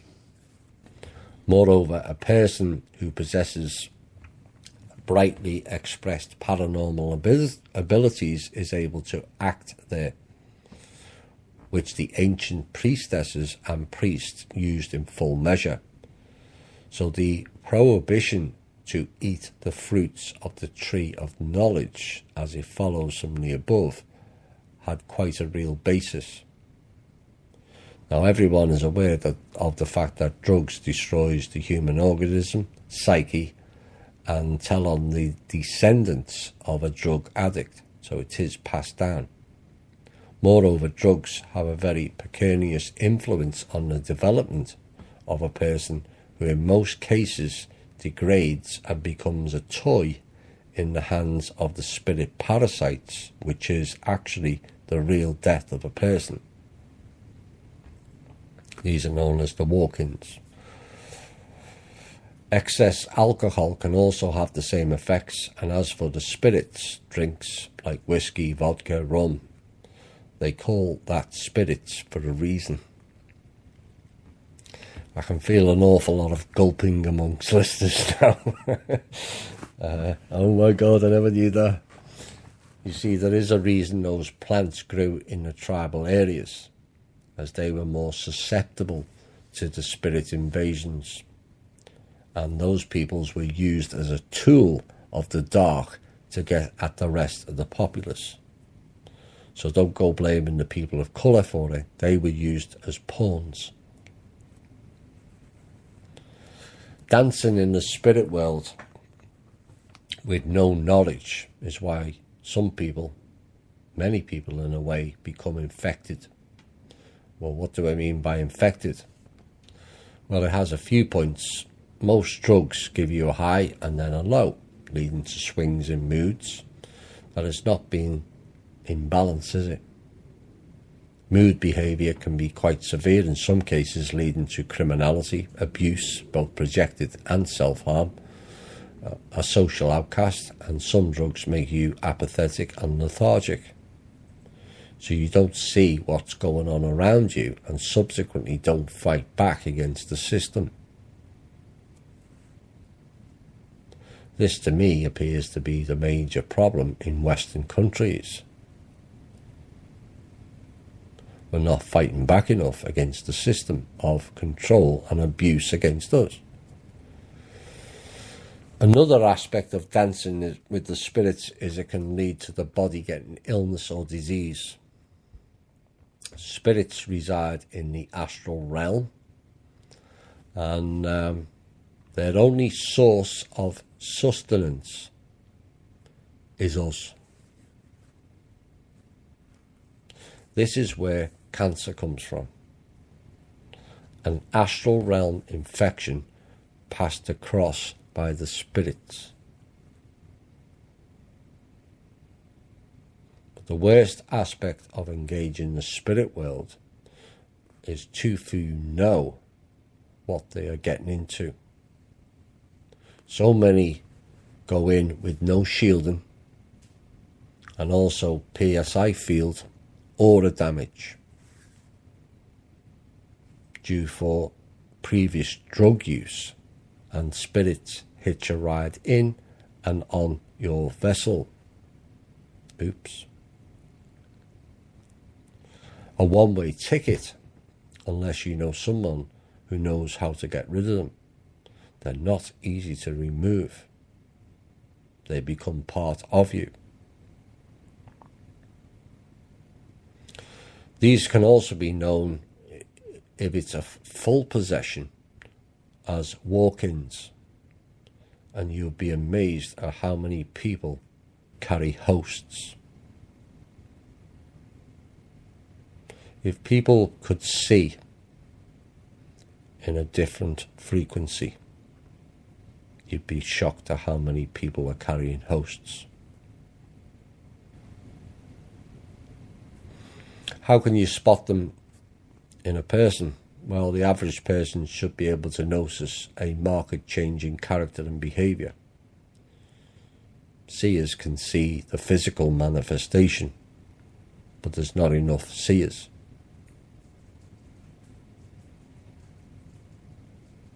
But for those that disbelieve, I will repeat the lines from the verse above.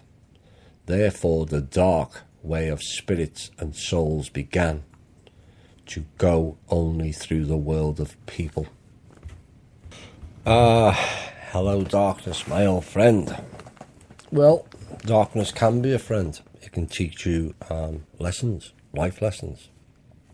Not everything about dark is negative.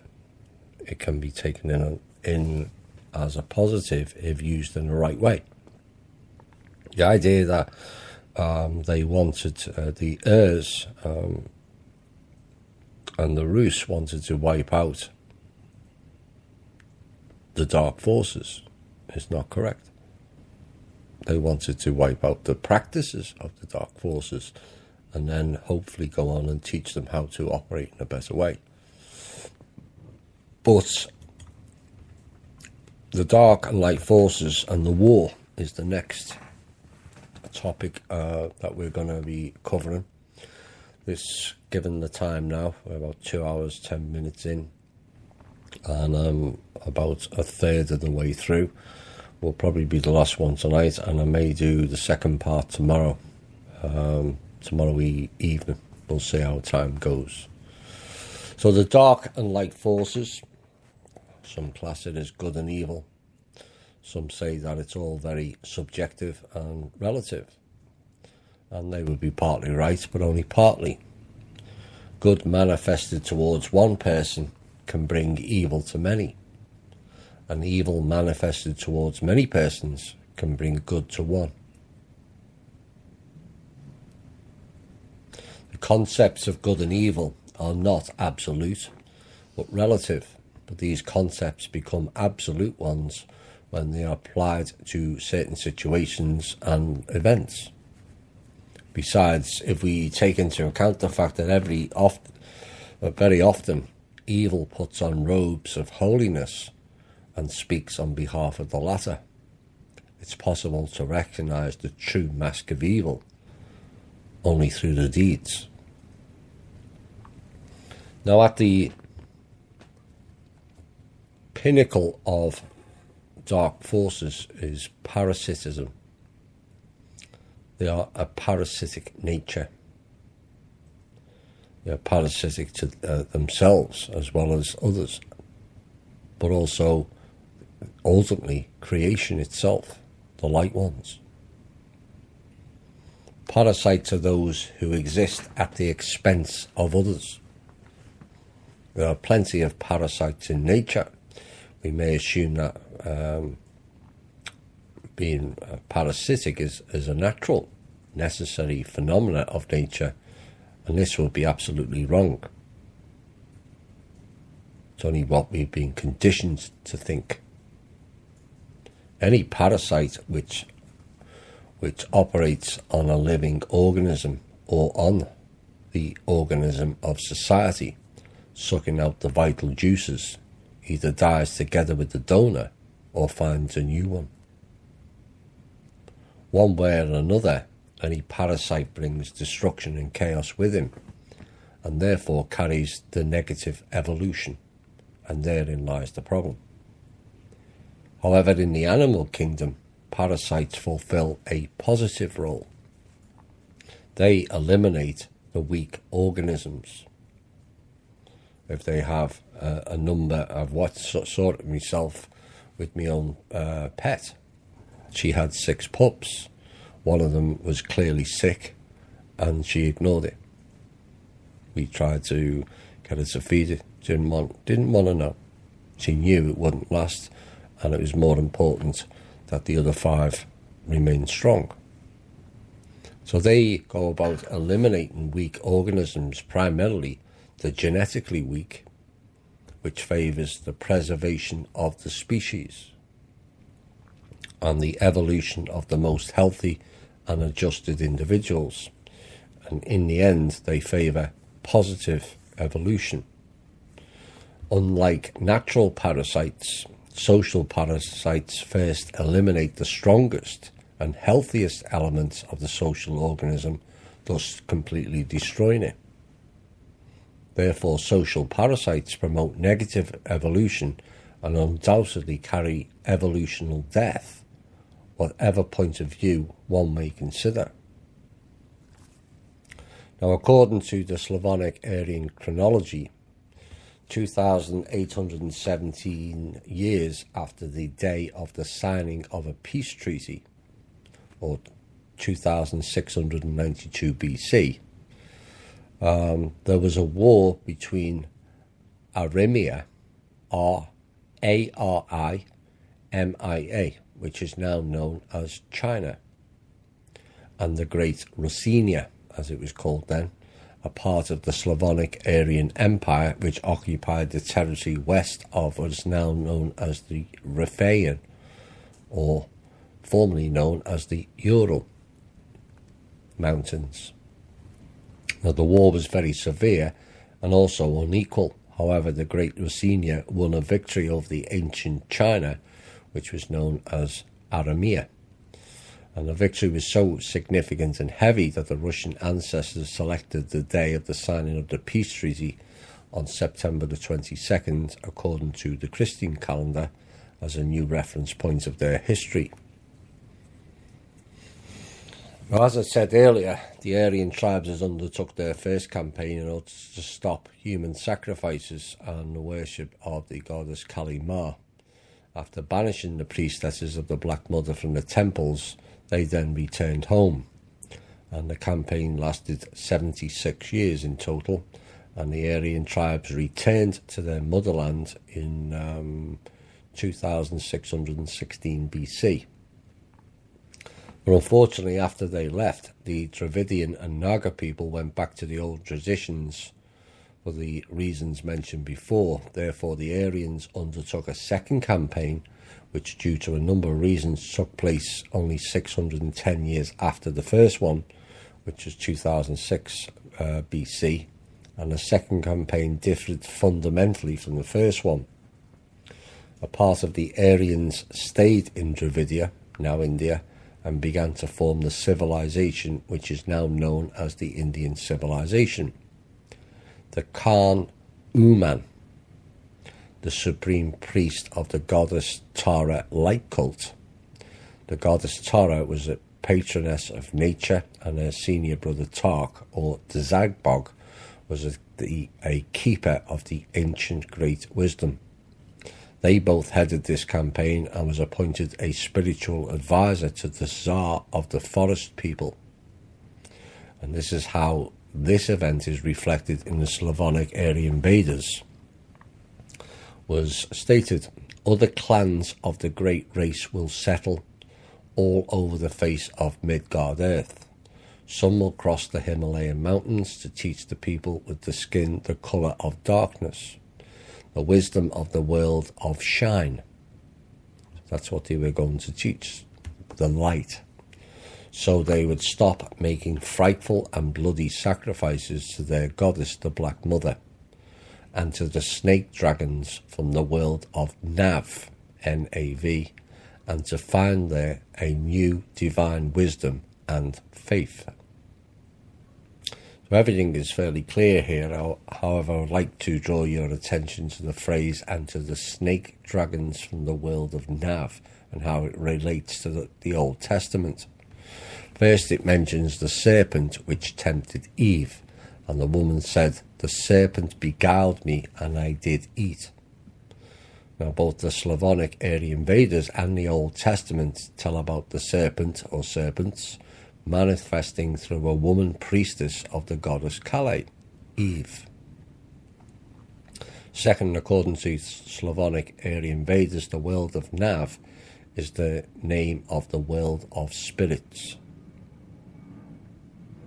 the jinns, where the souls of both people and animals continue to exist after death, as well as the spirits of extinct species converted into spirit parasites. Now, this is essentially more commonly known for regular listeners as the lower astral realm. It's not a nice place to be. And it all depends on you raising your own personal development so that your cord is not attached only to the lower astral realm but the higher realms. This is the Bible's version of hell. All kinds of dark and demonic beings attacking you, doing all kinds of debauchery and whatnot, torture. Now, the higher astral is what's more commonly referred to as heaven, and that comes before you then develop onto the mental planes, where you're completely out of the astral connection and you only go into there by choice to do certain battle during dream time. But if you're only at the vibration of lower astral, then all your dreams are going to take place in that. And that's why there's so many people who are stuck in the lower astral on personal development develop illness and disease. It's a spiritual development blocking that these dark forces are imposing on us. Once you get onto the mental planes, then things change altogether. You suddenly start developing abilities you never thought you had, where information comes to you rather than information you researching it. Truth comes easier. Discernment comes easier. Some people can do telekinesis. Some people can do telepathy. Some people can bilocate. Some people can heal to both themselves and others, with distance not an obstacle. And that's what all takes place when you reach the mental planes of personal development. So these spirit beings, their existence without physically dense bodies made the spirits of extinct animals adapt fundamentally to another level of existence, incorporeal, i.e. without bodies, which unfortunately led them to parasitism. Some extinct animals became creature parasites, which devoured the life force of those who luckily possessed physically dense bodies and were transformed into so-called astral animals, which, according to the Slavonic Aryan Vedas, dwelt in the world of Nav. That is why the Slavonic Aryan Vedas tell about snake dragons, the spirits of extinct species of reptiles, dinosaurs, which many people call dragons to this day. And in all Russian folk tales and legends, dragons were called Zime Goreniches. In Russia and Ukraine, a particular dragon-like creature by the same name has 3 heads that grow back, is green, walks on 2 back paws, has small front paws, and spits fire. This is where your fire dragon comes from. And it's interesting that both the Old Testament and also the Vedic texts mention this fact, and this is not the last one. However, more interesting things are yet to come, and the next part of the text is revealing of what happened after the conquests, and those unable or unwilling to shine the light and wish to dance with the dark. In the text it says, using lies and sinful flattery, they will occupy many lands of Midgard earth, as they have done on other earths. In many worlds in the days of the last great Asa, the war between light and dark, but they will be defeated and exiled to the country of artificial mountains. That place is known as Egypt today. The dark will be defeated and exiled to the artificial mountains, Egypt. When you think of some of the pharaohs that were there, perhaps that makes a bit more sense. Where people with the skin of the colour of darkness and the descendants of the celestial clan who came from the earth of the god Ni, N-I-Y, will live. And human children will begin to teach them to work so they can grow cereals and vegetables to feed their children. Now, during the second campaign, the Aryan tribes defeated the troops of black magicians, the majority of whom were women priestesses of the Black Mother cult. The surviving supporters of the black cult were then exiled to Egypt. Now, this may explain the changes that were going on or ongoing in Egypt around that time, where they started erasing history, eradicating and defacing certain statues of the buildings that were never built by the Egyptians to begin with. Those pyramids are at least 25,000 years old, and the Sphinx was built before them.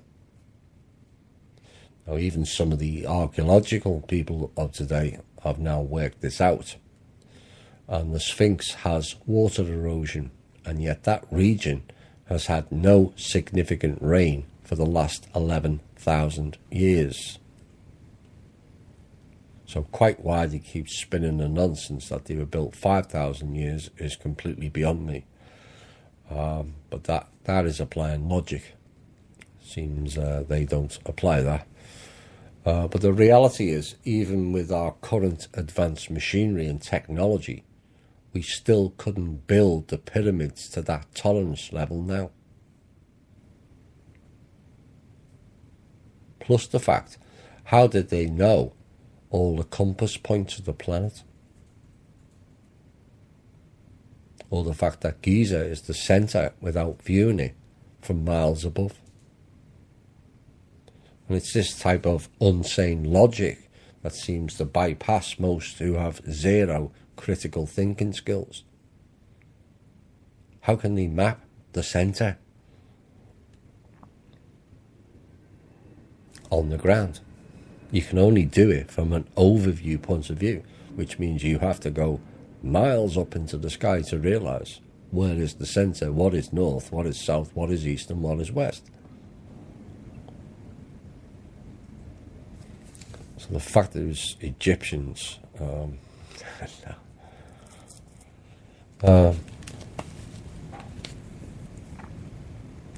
so after the second campaign, the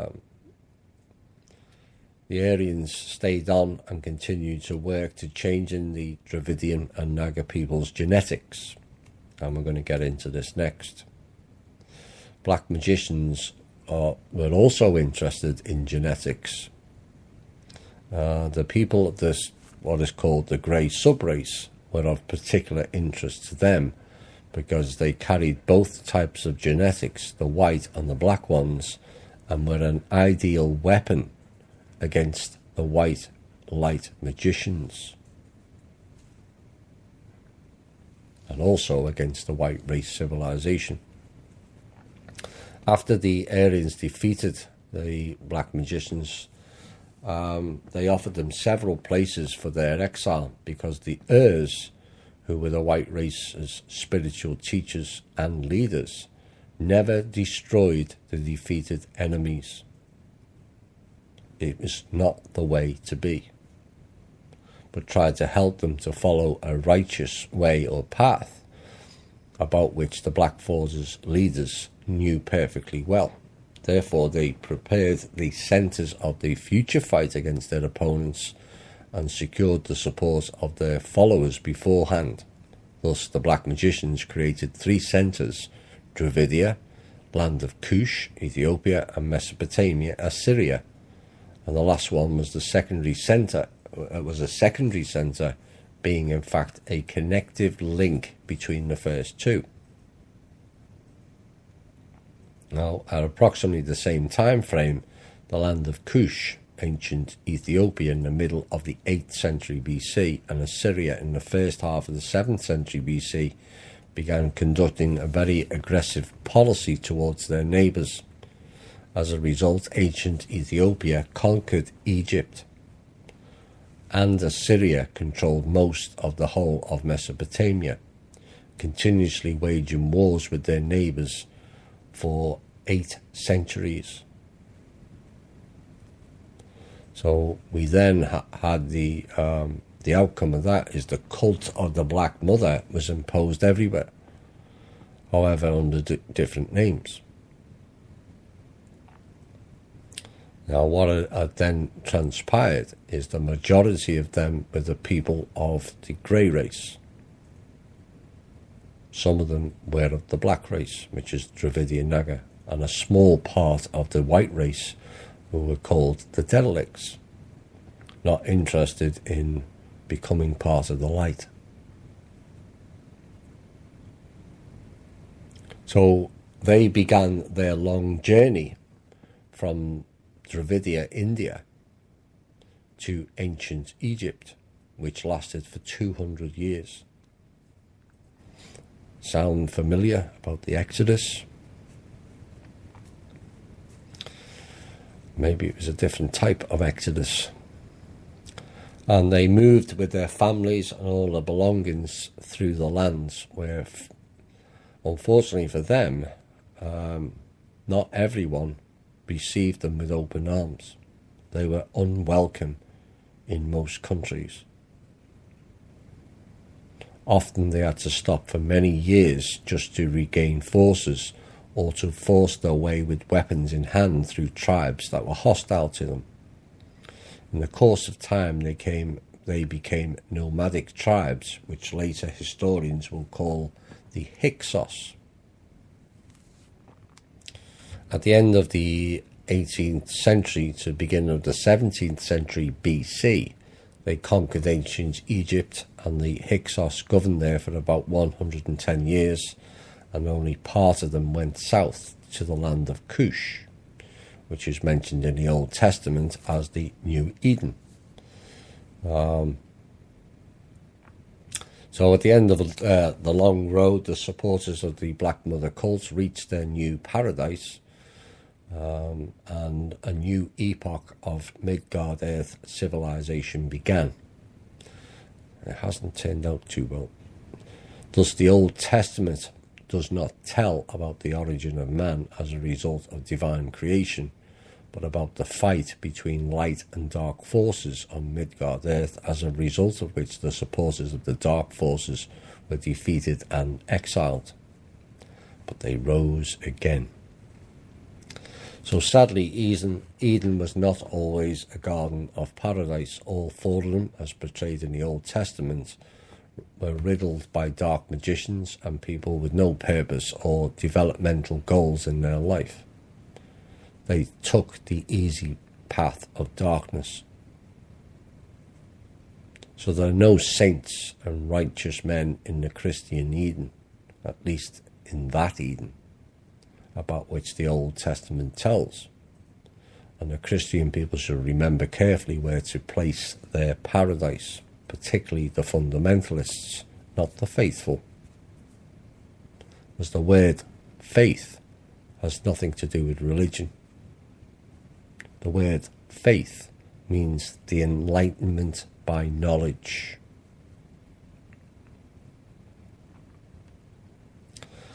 And there is no knowledge in the Old Testament.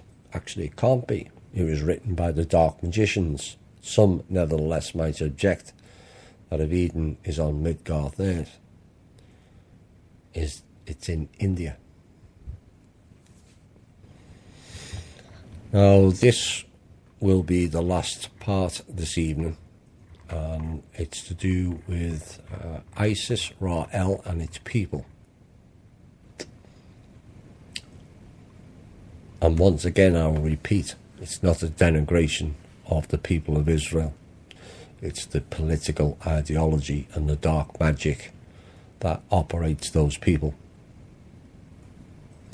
Let us remember that the Old Testament is a version of the Talmud, which is adapted for the non-Jewish people, which in its turn is a history of the Jewish people.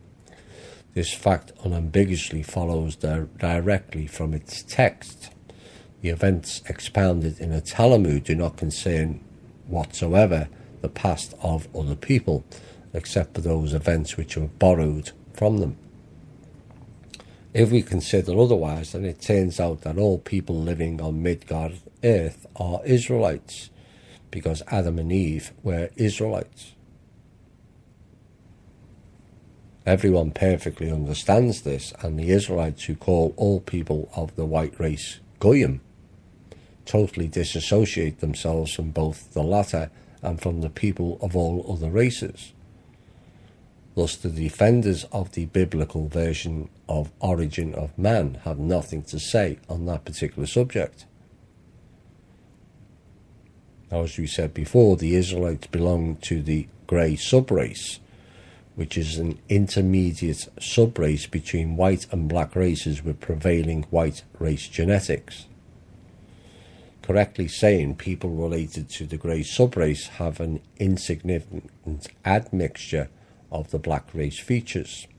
Everyone who is acquainted with genetics, even slightly, knows that a number of features such as the colour of skin, hair and eyes, and the structure of a skull, and the type of exchange processes predominate over the same features of the white race. Therefore, when white and black races mix, the first generation will have most external signs of the black race, including the black skin. Now, before anyone states that this is racism or anti-Semitism, please look at the facts. Like I said, it's not a denigration of any colour or any race. It is basing an assumption based on the facts delivered. In an earlier show of this type, I mentioned the grand experiment about a number of races being brought here in the past for a range of different reasons. It could also be assumed that many were refugees of the Light and Dark War. They were placed in regions of this planet, that was conducive to where they came from. And one of the key stipulations of that time was there was to be no mixing of the different races. Now, this could be determined as pure. Can this be determined as being pure racism? Yes. In our current world of political correctness, it appears everything is racist or offensive to someone these days. It leaves people frightened to speak, which only helps the control system. But remember, it was said in the scriptures, Genesis I think, where it stated the Lord, Anu, who did not like them humans mixing well together and speaking the same language. It made them a threat. So he came down and split them up and gave them other languages. That's in the scriptures. So much for the Lord being nice and divine, it seems. So did we have racists back then? Well, who knows? What is the more likely reason, and the evidence does support it, is genetics. Despite looking alike, all the different people all have different genetics. Some mix, some don't. Take the example of Rh negative blood types, who have to have injections to stop the mother attacking and rejecting the baby. I mean, why would a mother's body attack and reject her own child? It doesn't make any sense unless you apply differing genetics that don't match, like the horse and the zebra can't mix. Now, rarely do you see in the animal world them mating with different types. Why? It's because of genetics, and it's got nothing to do with racism. Now, people may cry at this point with valid reasons, but we're all human.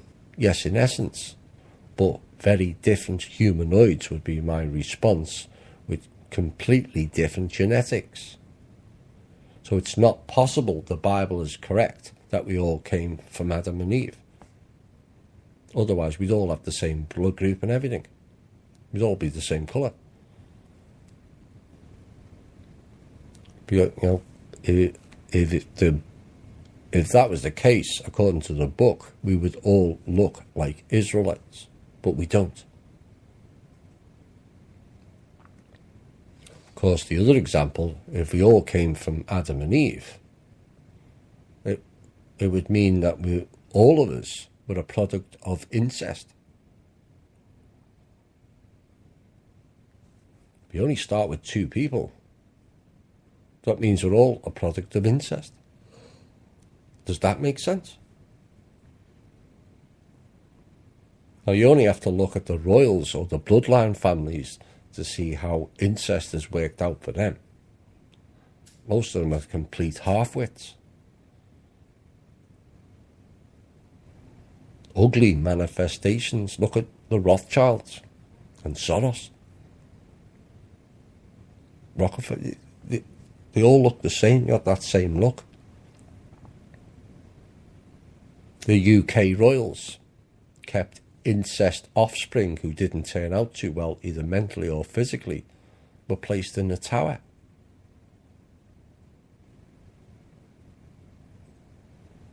Rumour has it the current Queen has a sister locked away there.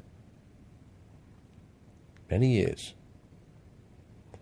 So, the idea we all came from a product of incest is completely absurd.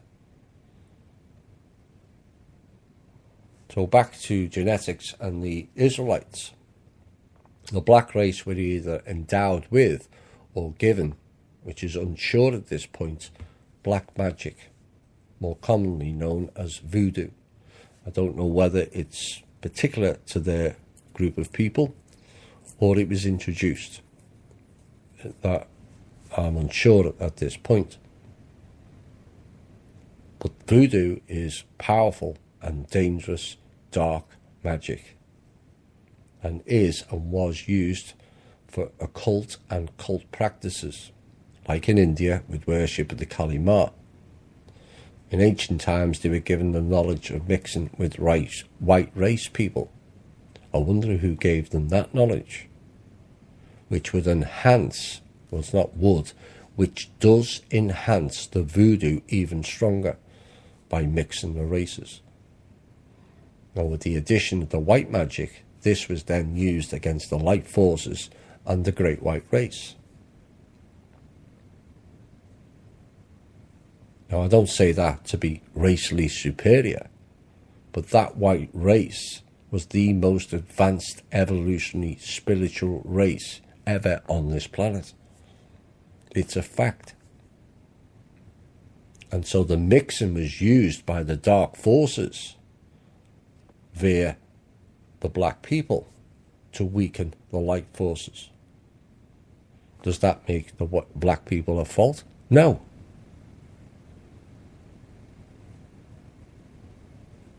And this is where the Israelites came from. The mixture of white and black race that were cast out of the main Eden in India.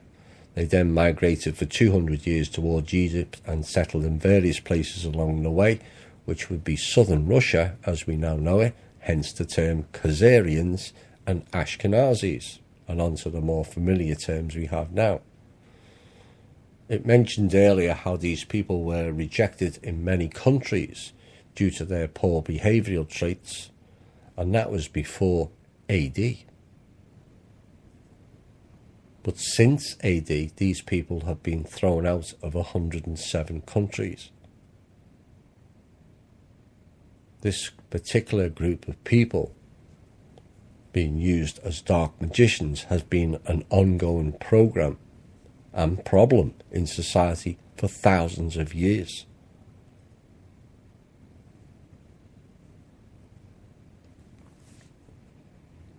Now, back then, unlike now, they were not called Jews or Jewish. It was not possible. There was no letter J until the 14th century. The term Jew or Jewish did not come into the 17th century. So when you then realise there was no letter J from AD 0 to the 1400s, the name Jesus, Job, Jewish, Jerusalem could not have been possible. And yet all those names are important people or important regions or important religions. Well, if they're that important, why have they altered the original names?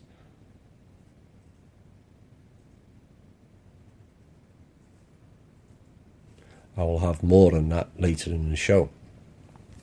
But should we denigrate a whole race for that? Absolutely not. These people were used as tools of the dark forces, fed a whole heap of pure, unadulterated lies, and told to think that they were special and above all others, which always leads to derision, told to wish for world destruction by means of Armageddon, of which only they would be saved. I mean, total genocide just to save them? Does that make sense? That is wrong thinking on every level.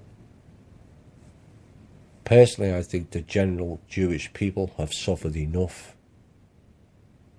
The issue is who is pulling their strings. It always was and always will be until they are stopped.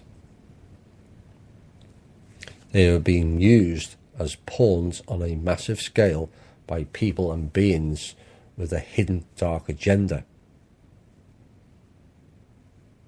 Of course, their role in world history, and in particular in the last 400 to 500 years, has been the cause of great suffering, damage and deaths at the hands of these Zionist dark forces, with names like Rothschilds, Hitler, Stalin, Lenin, Trotsky, Ariel Sharon, Benjamin Begin, who refused to take the Jewish people out of the concentration camps in 1942, when offered to do so in a meeting between Hitler, himself and Churchill. The latter of which has a statue honouring him in Jerusalem.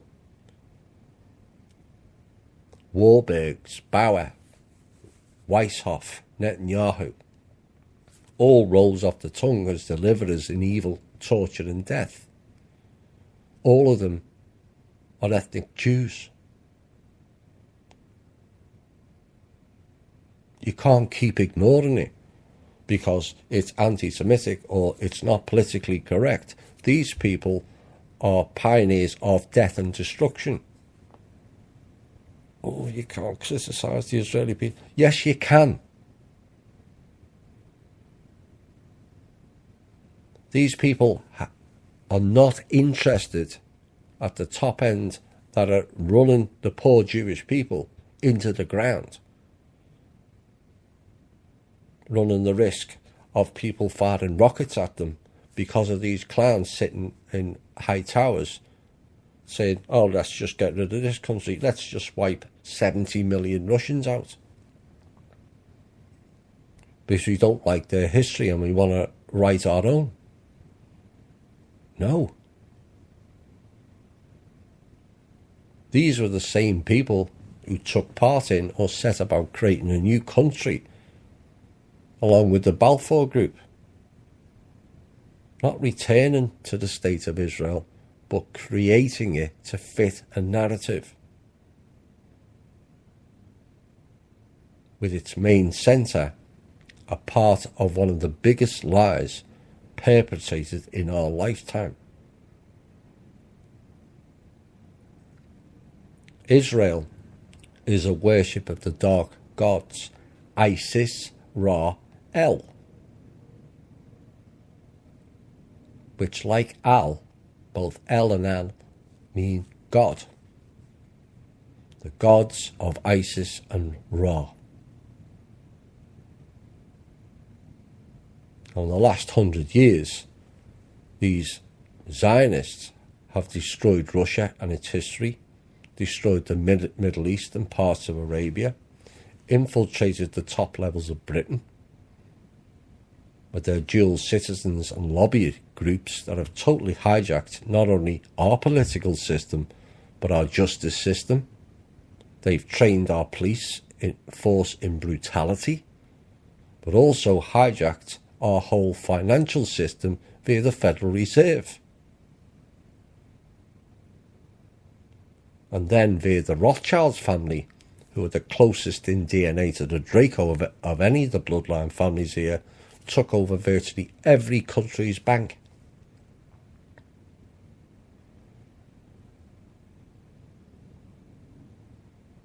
These people are total parasites. And yet so much of our American money goes into funding their brand of genocide. This has to stop.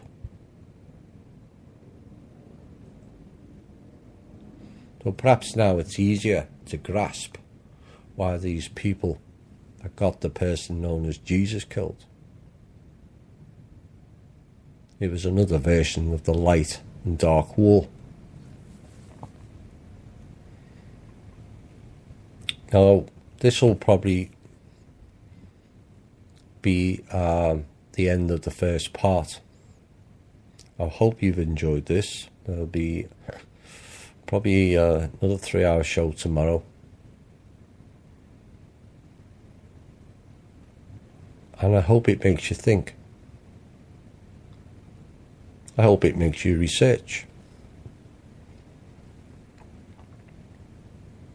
But the title of this final song explains their current position of the people known as Jewish. Going forward, we should go together with the better elements within their group in harmony as one. But until then, this has been the Truth, Honour and Integrity Show, and a special edition called From Russia with Love, Part 1. My name is Thomas Williams. Bye for now.